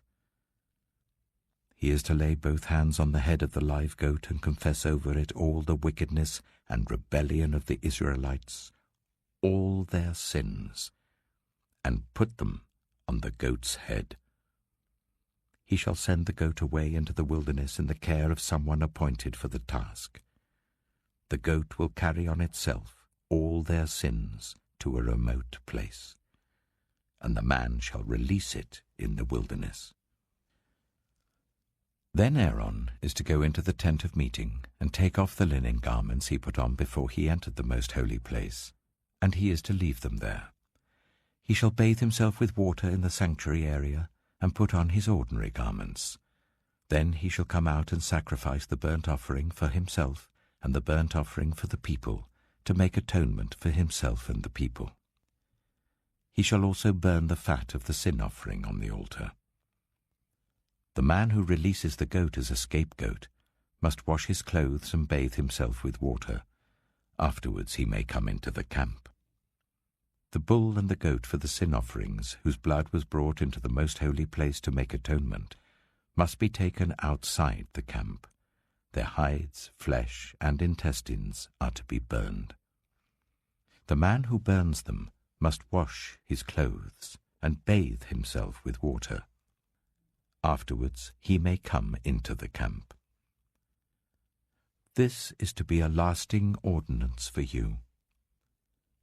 On the 10th day of the 7th month you must deny yourselves and not do any work, whether native-born or a foreigner residing among you, because on this day atonement will be made for you to cleanse you. Then before the Lord you will be clean from all your sins. It is a day of Sabbath rest, and you must deny yourselves. It is a lasting ordinance. The priest who is anointed and ordained to succeed his father as high priest is to make atonement. He is to put on the sacred linen garments and make atonement for the most holy place, for the tent of meeting and the altar, and for the priests and all the members of the community. This is to be a lasting ordinance for you. Atonement is to be made once a year for all the sins of the Israelites. And it was done, as the Lord commanded Moses.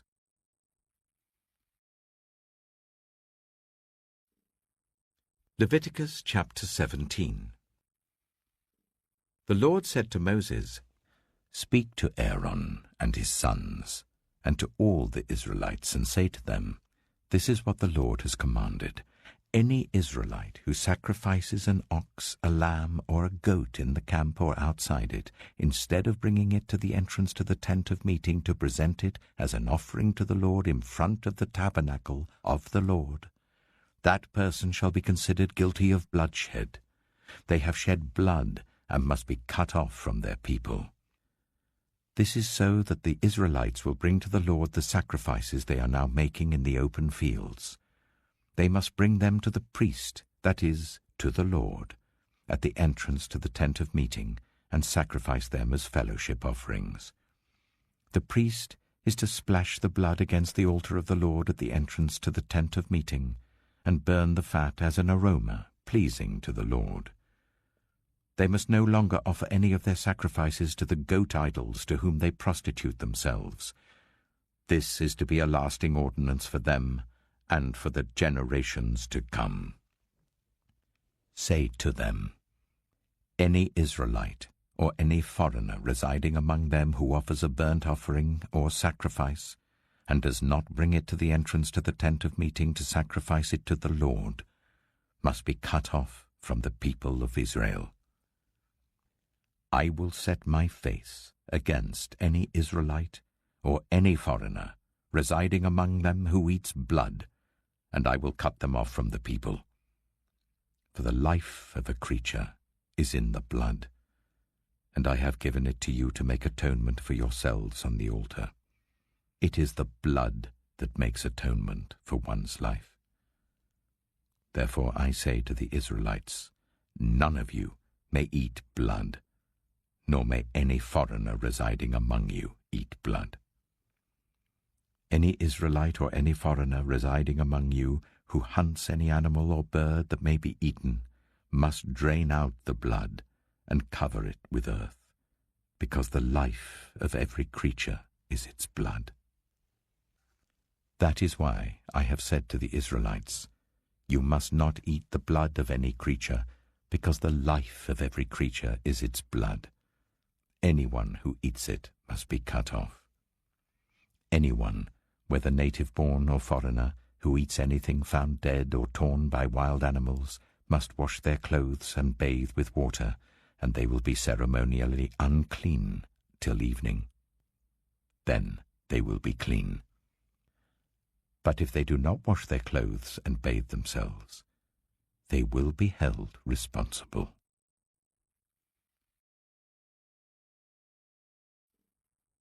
Leviticus chapter 18. The Lord said to Moses, Speak to the Israelites, and say to them, I am the Lord your God.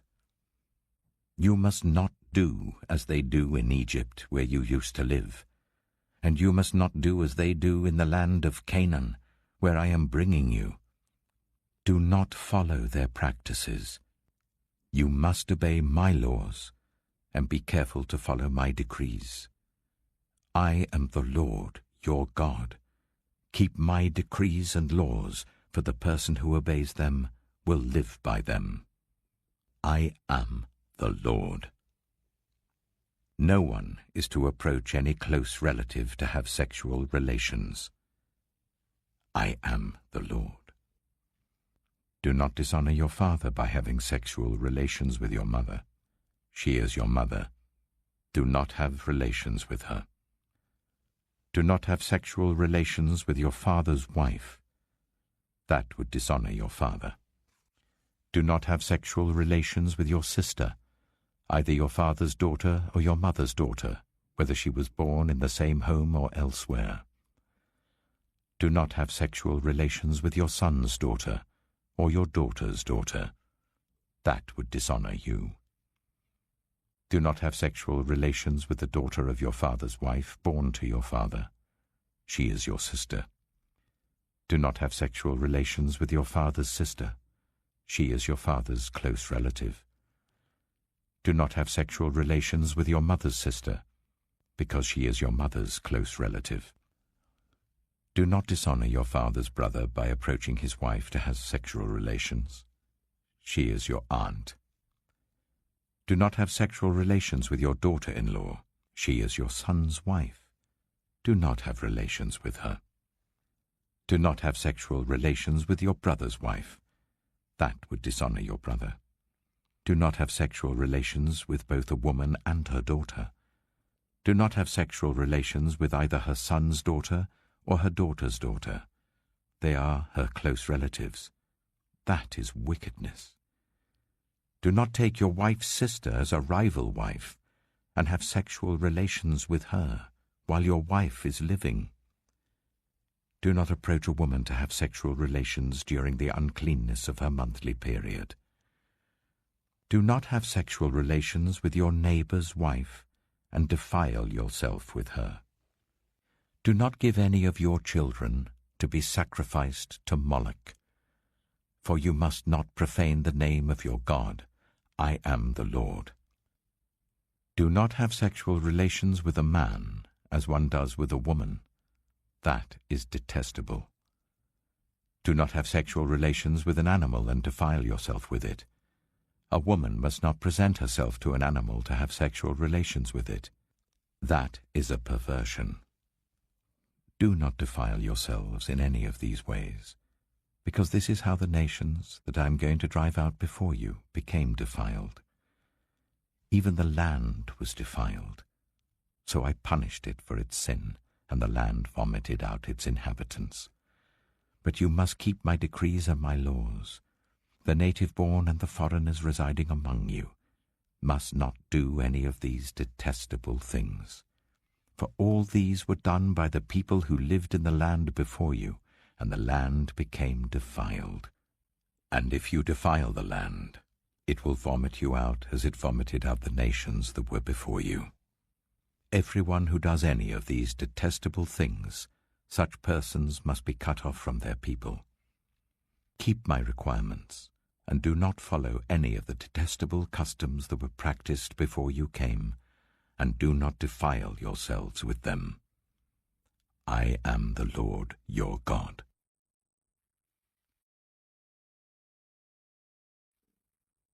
Leviticus chapter 19.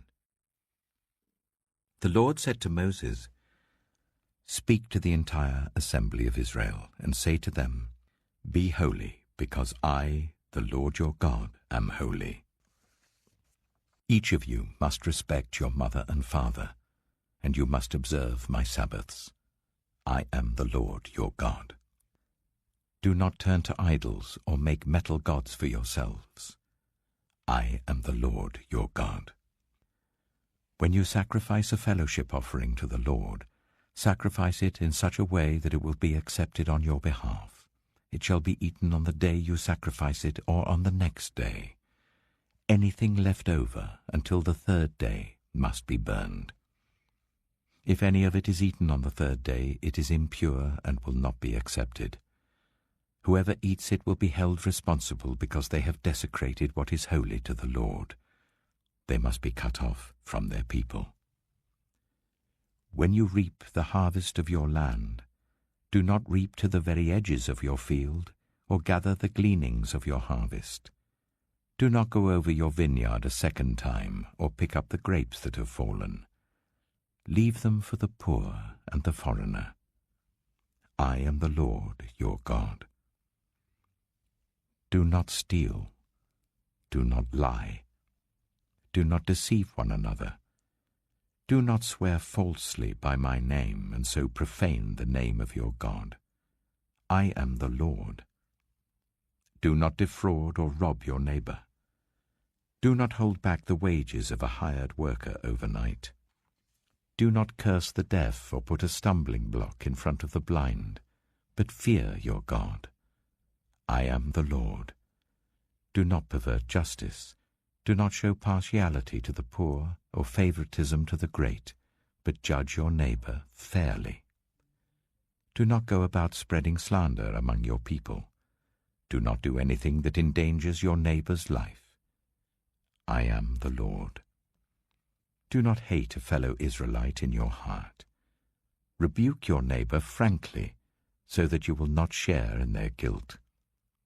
Do not seek revenge or bear a grudge against anyone among your people, but love your neighbor as yourself. I am the Lord.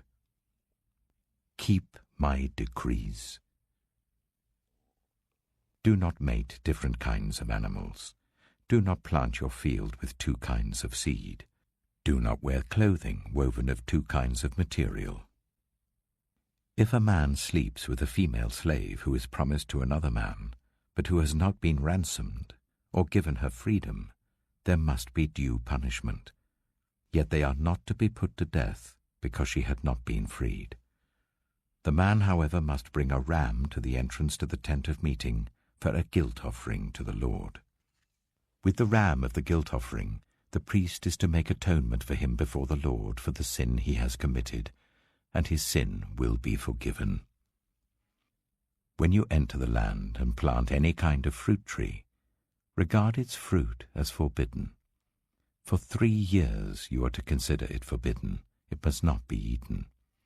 In the 4th year, all its fruit will be holy, an offering of praise to the Lord. But in the 5th year, you may eat its fruit. In this way your harvest will be increased. I am the Lord your God.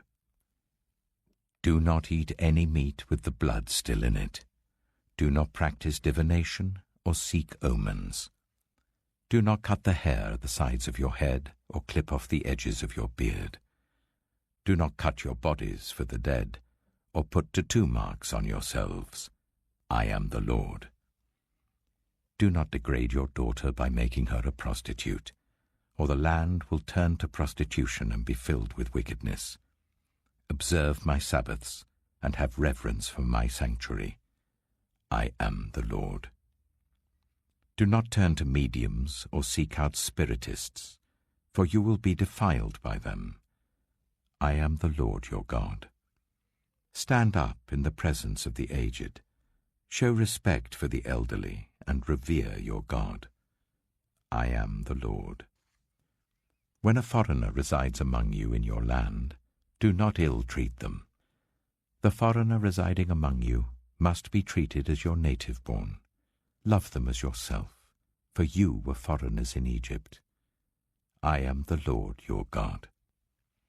Do not use dishonest standards when measuring length, weight, or quantity. Use honest scales and honest weights, an honest ephah and an honest hin. I am the Lord your God who brought you out of Egypt. Keep all my decrees and all my laws and follow them. I am the Lord.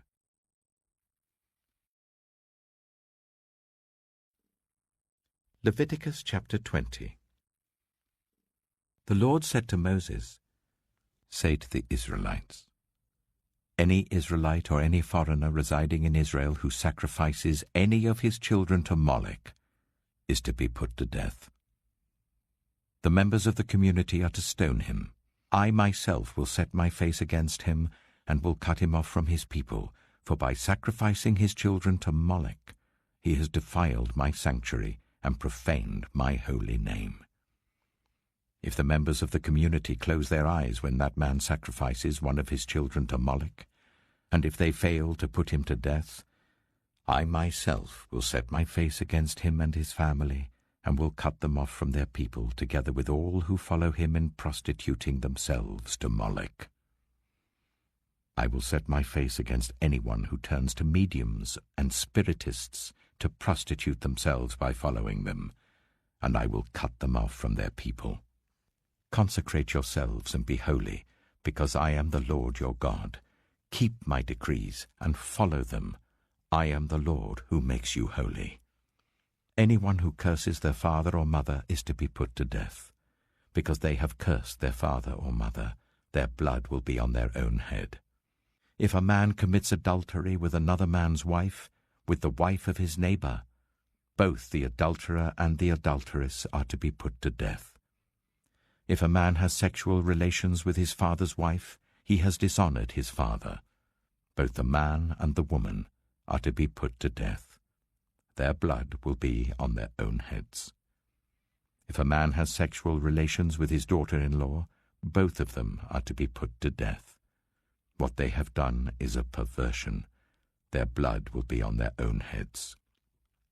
If a man has sexual relations with a man, as one does with a woman, both of them have done what is detestable.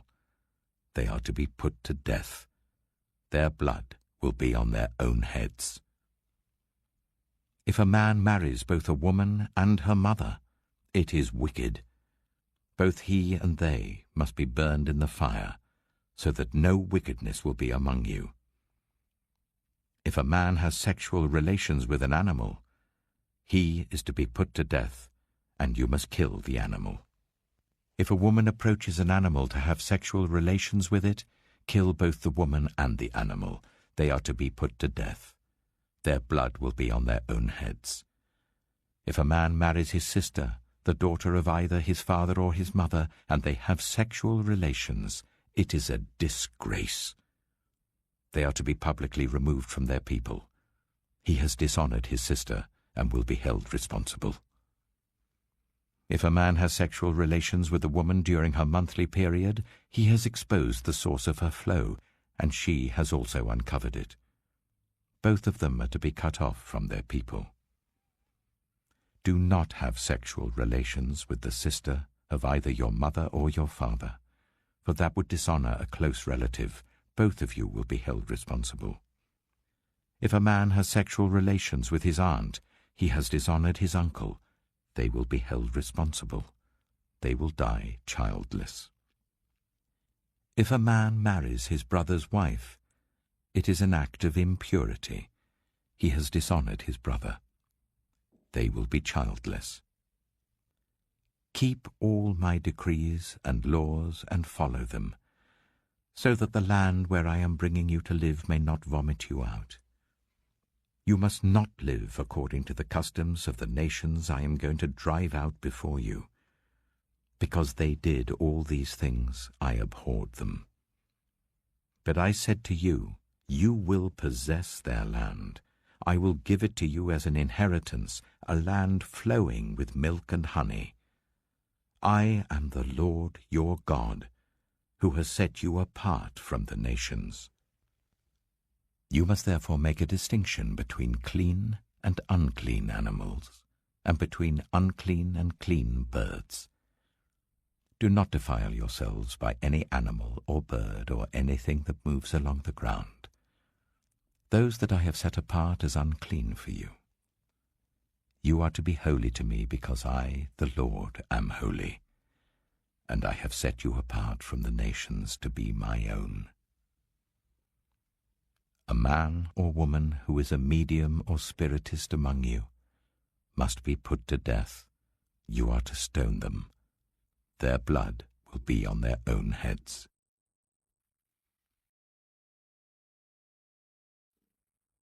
Leviticus chapter 21. The Lord said to Moses, "Speak to the priests, the sons of Aaron, and say to them, a priest must not make himself ceremonially unclean for any of his people who die, except for a close relative, such as his mother or father, his son or daughter, his brother, or an unmarried sister who is dependent on him since she has no husband. For her he may make himself unclean. He must not make himself unclean for people related to him by marriage, and so defile himself. Priests must not shave their heads, or shave off the edges of their beards, or cut their bodies. They must be holy to their God, and must not profane the name of their God. Because they present the food offerings to the Lord, the food of their God, they are to be holy.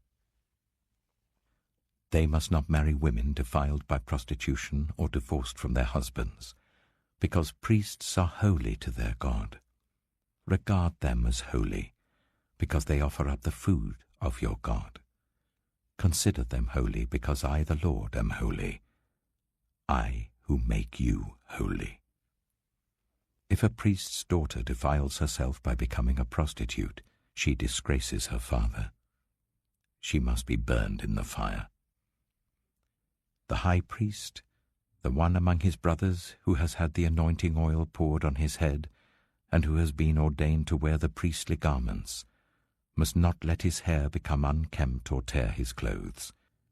He must not enter a place where there is a dead body.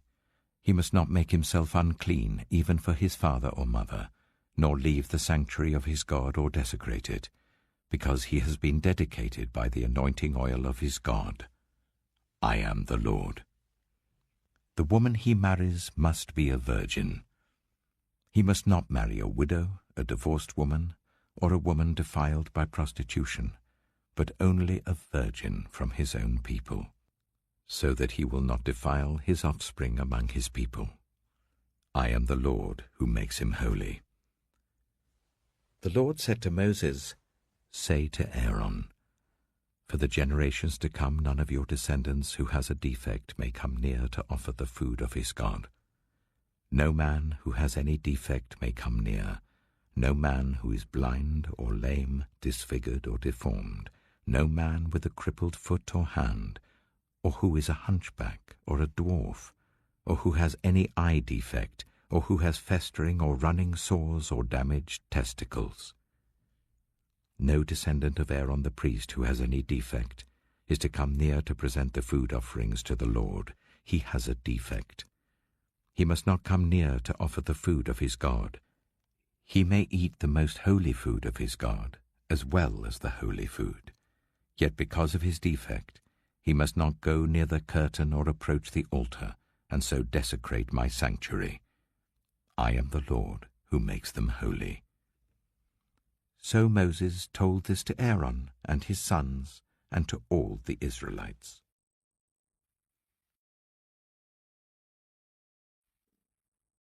Leviticus chapter 22. The Lord said to Moses, Tell Aaron and his sons to treat with respect the sacred offerings the Israelites consecrate to me, so that they will not profane my holy name. I am the Lord. Say to them, For the generations to come, if any of your descendants is ceremonially unclean and yet comes near the sacred offerings that the Israelites consecrate to the Lord, that person must be cut off from my presence. I am the Lord. If a descendant of Aaron has a defiling skin disease or a bodily discharge, he may not eat the sacred offerings until he is cleansed. He will also be unclean if he touches something defiled by a corpse or by anyone who has an emission of semen, or if he touches any crawling thing that makes him unclean, or any person who makes him unclean, whatever the uncleanness may be. The one who touches any such thing will be unclean till evening. He must not eat any of the sacred offerings unless he has bathed himself with water. When the sun goes down, he will be clean, and after that he may eat the sacred offerings, for they are his food. He must not eat anything found dead or torn by wild animals, and so become unclean through it. I am the Lord. The priests are to perform my service in such a way that they do not become guilty and die for treating it with contempt. I am the Lord who makes them holy. No one outside a priest's family may eat the sacred offering, nor may the guest of a priest or his hired worker eat it. But if a priest buys a slave with money, or if slaves are born in his household, they may eat his food.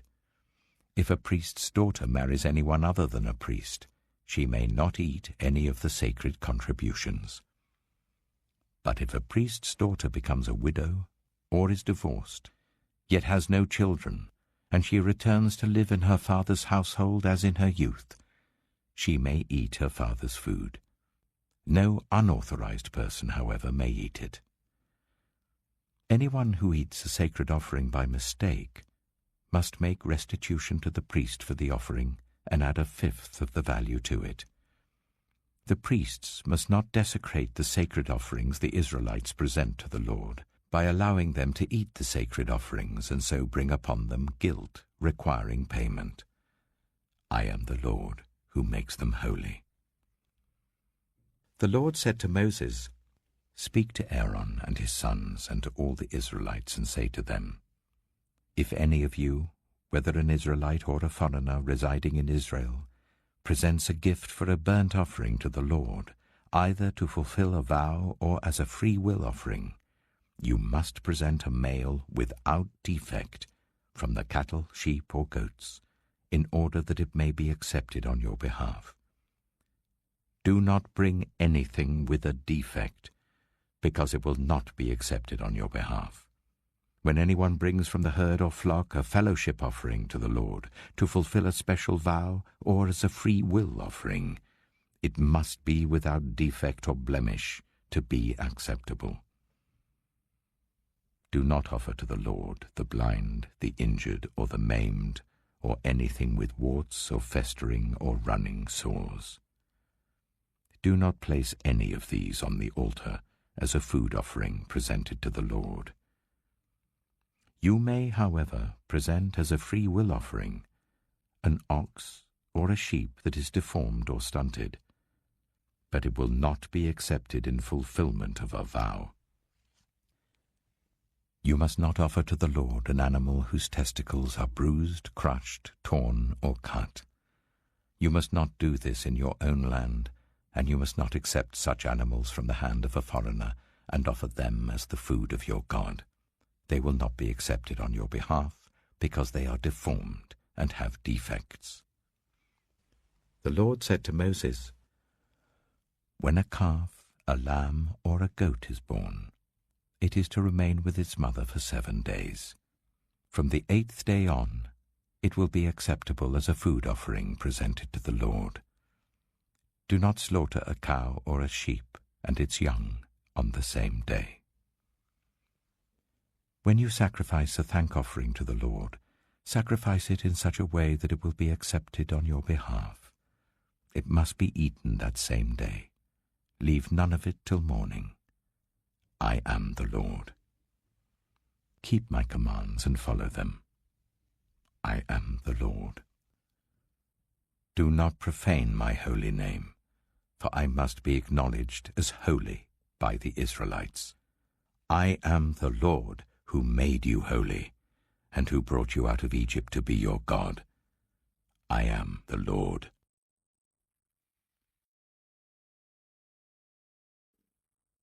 Leviticus chapter 23. The Lord said to Moses, Speak to the Israelites and say to them, These are my appointed festivals, the appointed festivals of the Lord, which you are to proclaim as sacred assemblies.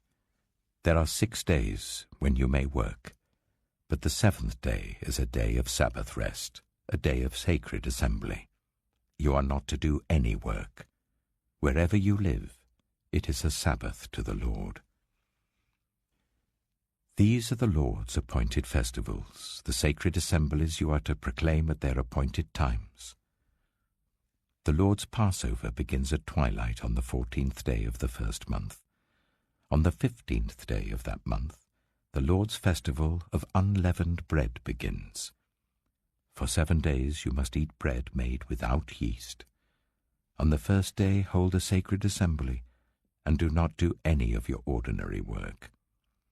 For 7 days present a food offering to the Lord, and on the 7th day hold a sacred assembly, and do not do any of your ordinary work. The Lord said to Moses, Speak to the Israelites and say to them, When you enter the land I am going to give you and you reap its harvest, bring to the priest a sheaf of the first grain you harvest. He is to wave the sheaf before the Lord, so it will be accepted on your behalf. The priest is to wave it on the day after the Sabbath. On the day you wave the sheaf, you must sacrifice as a burnt offering to the Lord a lamb a year old without defect, together with its grain offering of 1/5 of an ephah of the finest flour mixed with olive oil. A food offering presented to the Lord, a pleasing aroma, and its drink offering of 1/4 of a hin of wine. You must not eat any bread, or roasted or new grain, until the very day you bring this offering to your God. This is to be a lasting ordinance for the generations to come, wherever you live. From the day after the Sabbath, the day you brought the sheaf of the wave offering, count 7 full weeks. Count 50 days up to the day after the 7th Sabbath, and then present an offering of new grain to the Lord. From wherever you live, bring 2 loaves made of 1/5 of an ephah of the finest flour, baked with yeast, as a wave offering of first fruits to the Lord. Present with this bread 7 male lambs, each a year old and without defect, 1 young bull and 2 rams. They will be a burnt offering to the Lord, together with their grain offerings and drink offerings, a food offering, an aroma pleasing to the Lord. Then sacrifice 1 male goat for a sin offering and 2 lambs, each a year old, for a fellowship offering. The priest is to wave the 2 lambs before the Lord as a wave offering, together with the bread of the first fruits. They are a sacred offering to the Lord for the priest. On that same day, you are to proclaim a sacred assembly and not do any ordinary work. This is to be a lasting ordinance for the generations to come, wherever you live. When you reap the harvest of your land, do not reap to the very edges of your field, or gather the gleanings of your harvest. Leave them for the poor and for the foreigner residing among you. I am the Lord your God. The Lord said to Moses, "Say to the Israelites, on the first day of the 7th month, you are to have a day of Sabbath rest, a sacred assembly commemorated with trumpet blasts. Do not do any of your ordinary work, but present a food offering to the Lord." The Lord said to Moses, "The 10th day of this 7th month is the Day of Atonement.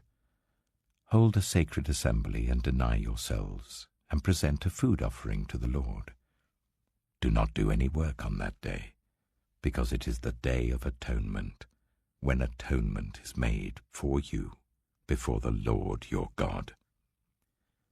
Those who do not deny themselves on that day must be cut off from their people.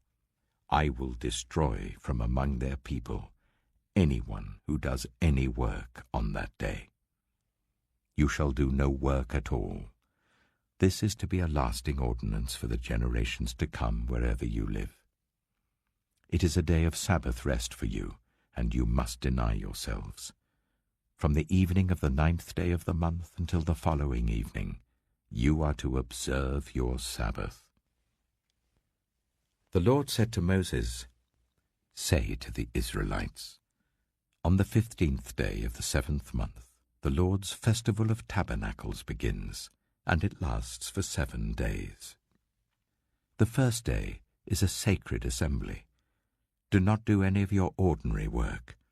For 7 days present food offerings to the Lord, and on the 8th day hold a sacred assembly and present a food offering to the Lord. It is the closing special assembly. Do not do any of your ordinary work." These are the Lord's appointed festivals, which you are to proclaim as sacred assemblies for bringing food offerings to the Lord, the burnt offerings and grain offerings, sacrifices and drink offerings required for each day. These offerings are in addition to those for the Lord's Sabbaths, and in addition to your gifts, and whatever you have vowed, and all the freewill offerings you give to the Lord.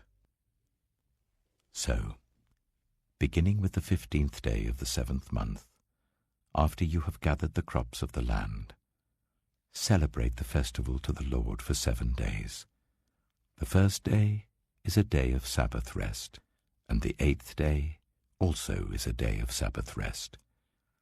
On the first day you are to take branches from luxuriant trees, from palms, willows, and other leafy trees, and rejoice before the Lord your God for 7 days.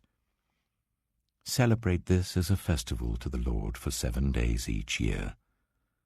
This is to be a lasting ordinance for the generations to come. Celebrate it in the 7th month. Live in temporary shelters for 7 days.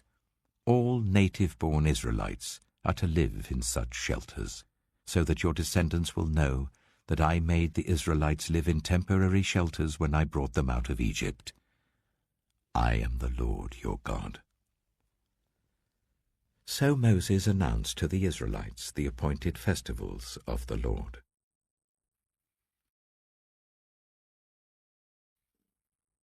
Leviticus chapter 24. The Lord said to Moses, "Command the Israelites to bring you clear oil of pressed olives for the light, so that the lamps may be kept burning continually. Outside the curtain that shields the ark of the covenant law in the tent of meeting, Aaron is to tend the lamps before the Lord from evening till morning continually. This is to be a lasting ordinance for the generations to come. The lamps on the pure gold lampstand before the Lord must be tended continually. Take the finest flour and bake 12 loaves of bread using 1/5 of an ephah for each loaf. Arrange them in 2 piles, 6 in each pile, on the table of pure gold before the Lord. By each pile put some pure incense as a memorial portion, to represent the bread and to be a food offering presented to the Lord. This bread is to be set out before the Lord regularly, Sabbath after Sabbath, on behalf of the Israelites, as a lasting covenant. It belongs to Aaron and his sons, who are to eat it in the sanctuary area, because it is a most holy part of their perpetual share of the food offerings presented to the Lord." Now the son of an Israelite mother and an Egyptian father went out among the Israelites, and a fight broke out in the camp between him and an Israelite. The son of the Israelite woman used the name blasphemously with a curse, so they brought him to Moses. His mother's name was Shelomith, the daughter of Dibri the Danite. They put him in custody until the will of the Lord should be made clear to them. Then the Lord said to Moses, "Take the blasphemer outside the camp. All those who heard him are to lay their hands on his head, and the entire assembly is to stone him. Say to the Israelites, anyone who curses their God will be held responsible. Anyone who uses the name of the Lord blasphemously is to be put to death. The entire assembly must stone them, whether foreigner or native born. When they use the name blasphemously, they are to be put to death. Anyone who takes the life of a human being is to be put to death. Anyone who takes the life of someone's animal must make restitution, life for life. Anyone who injures their neighbor is to be injured in the same manner, fracture for fracture, eye for eye, tooth for tooth. The one who has inflicted the injury must suffer the same injury. Whoever kills an animal must make restitution, but whoever kills a human being is to be put to death. You are to have the same law for the foreigner and the native born. I am the Lord your God." Then Moses spoke to the Israelites, and they took the blasphemer outside the camp and stoned him. The Israelites did as the Lord commanded Moses.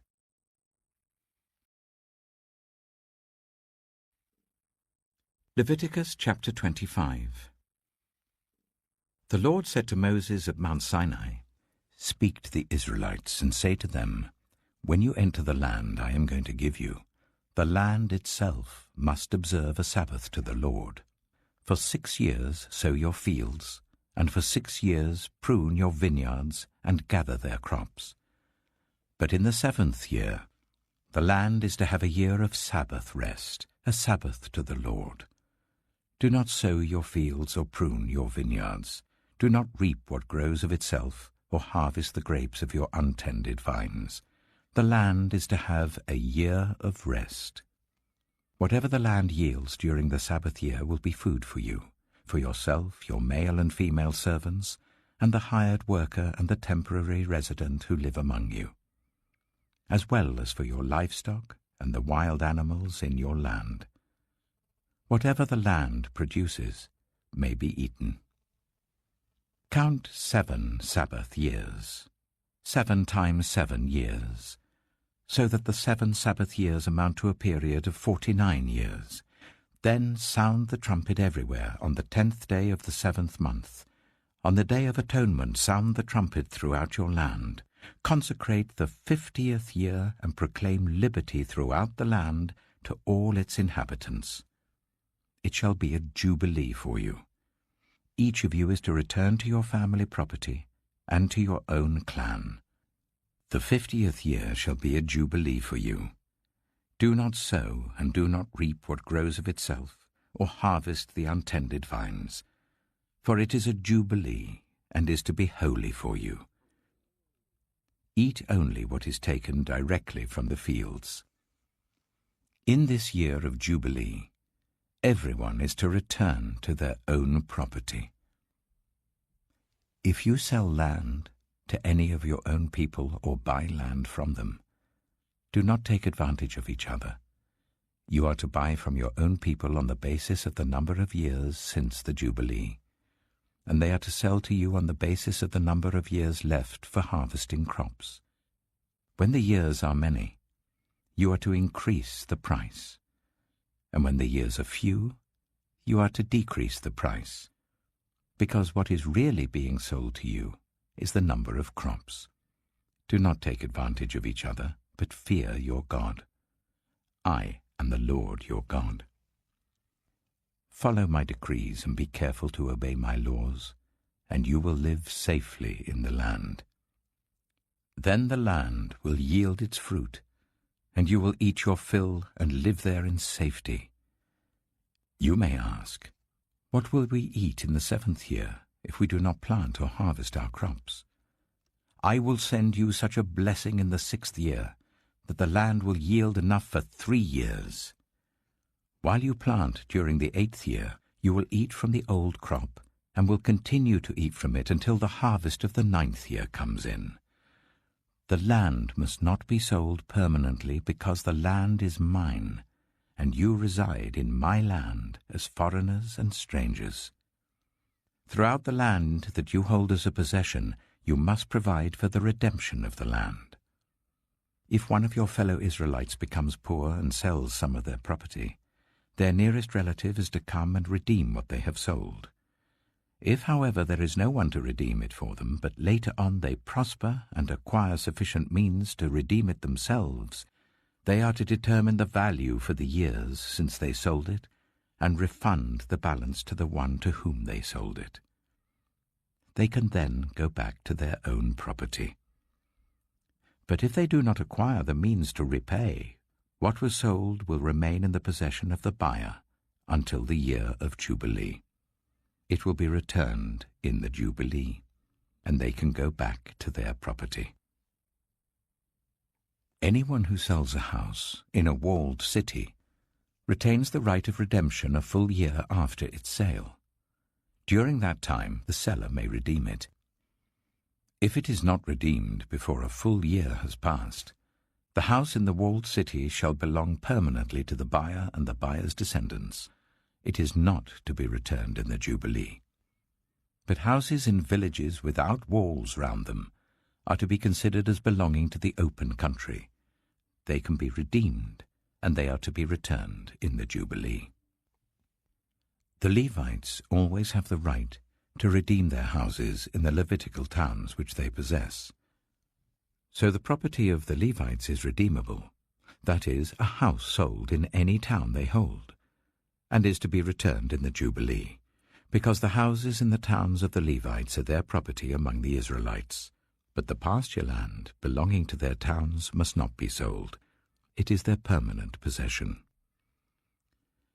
If any of your fellow Israelites become poor and are unable to support themselves among you, help them as you would a foreigner and stranger, so that they can continue to live among you.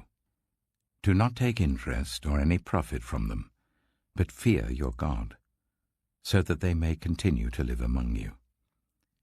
You must not lend them money at interest or sell them food at a profit.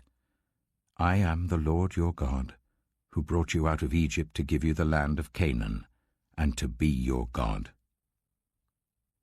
If any of your fellow Israelites become poor and sell themselves to you, do not make them work as slaves. They are to be treated as hired workers or temporary residents among you. They are to work for you until the year of Jubilee. Then they and their children are to be released, and they will go back to their own clans and to the property of their ancestors. Because the Israelites are my servants whom I brought out of Egypt, they must not be sold as slaves. Do not rule over them ruthlessly, but fear your God. Your male and female slaves are to come from the nations around you. From them you may buy slaves. You may also buy some of the temporary residents living among you and members of their clans born in your country, and they will become your property. You can bequeath them to your children as inherited property and can make them slaves for life, but you must not rule over your fellow Israelites ruthlessly.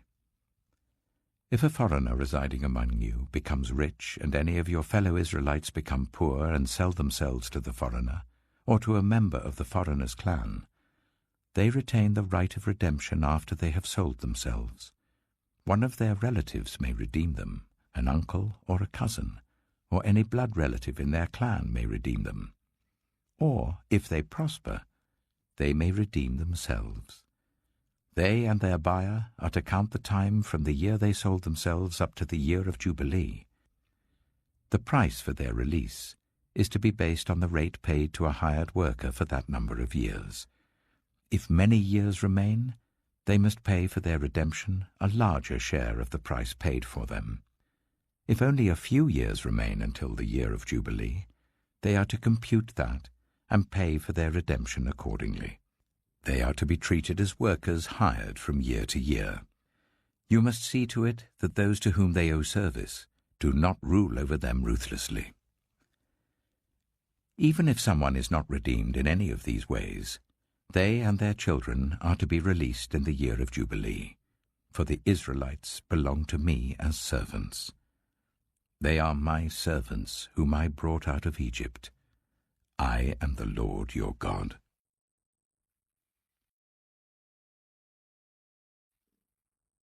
Leviticus chapter 26.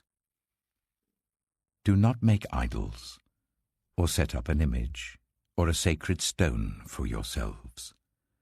And do not place a carved stone in your land to bow down before it. I am the Lord your God. Observe my Sabbaths and have reverence for my sanctuary. I am the Lord. If you follow my decrees and are careful to obey my commands, I will send you rain in its season, and the ground will yield its crops and the trees their fruit. Your threshing will continue until grape harvest, and the grape harvest will continue until planting, and you will eat all the food you want and live in safety in your land. I will grant peace in the land, and you will lie down, and no one will make you afraid. I will remove wild beasts from the land, and the sword will not pass through your country.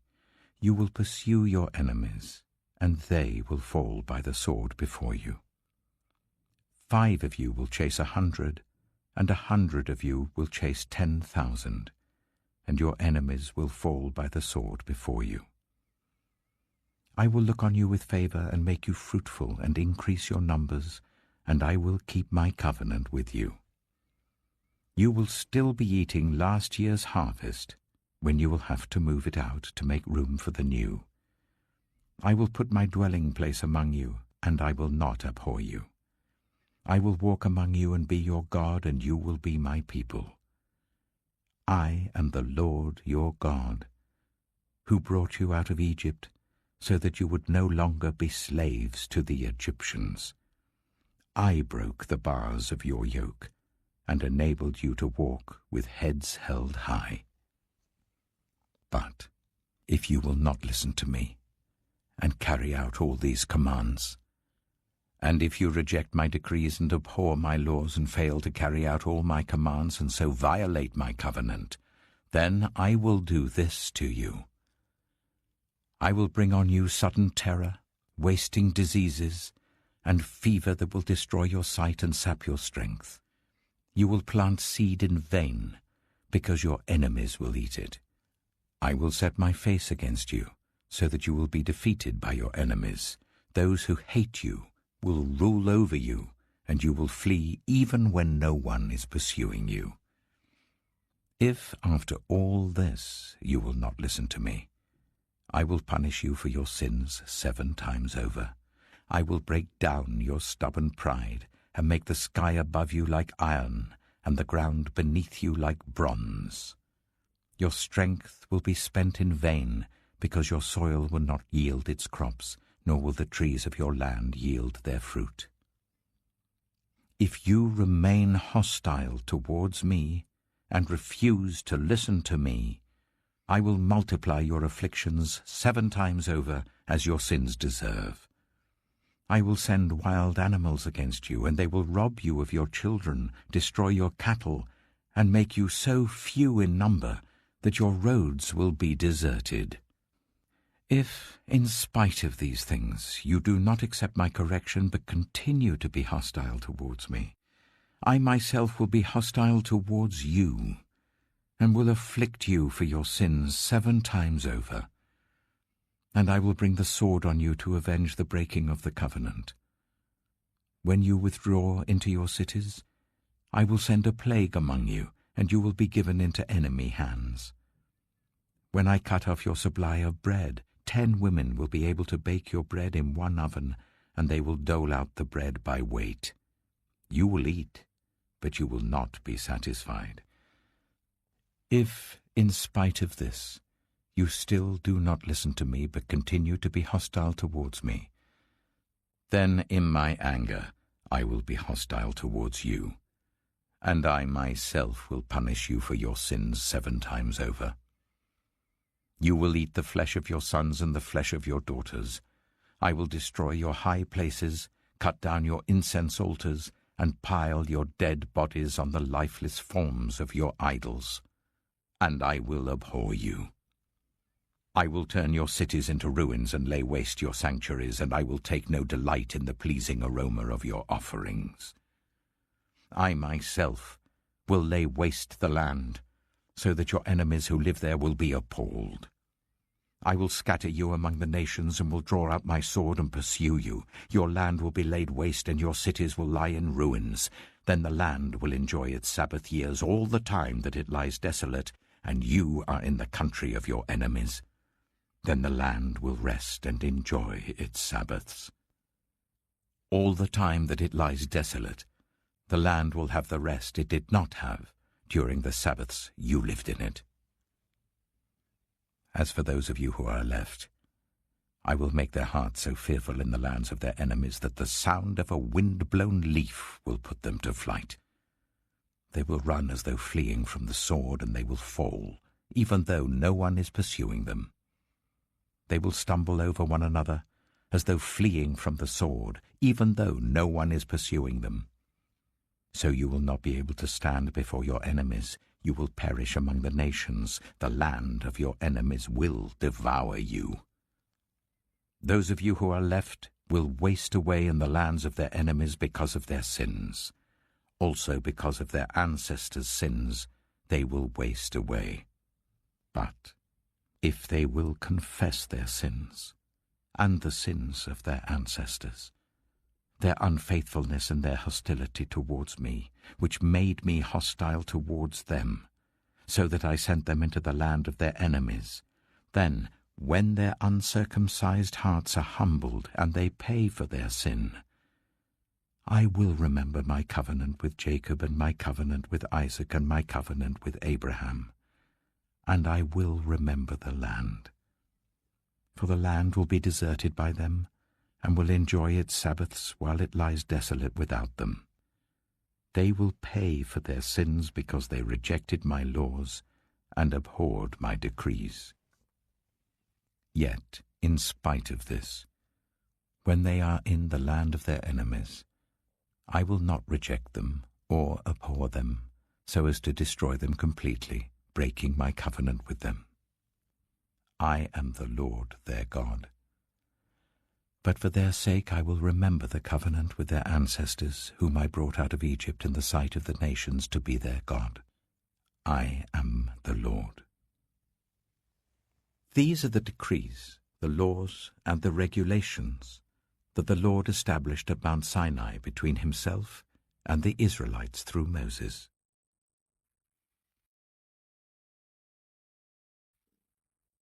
Leviticus chapter 27.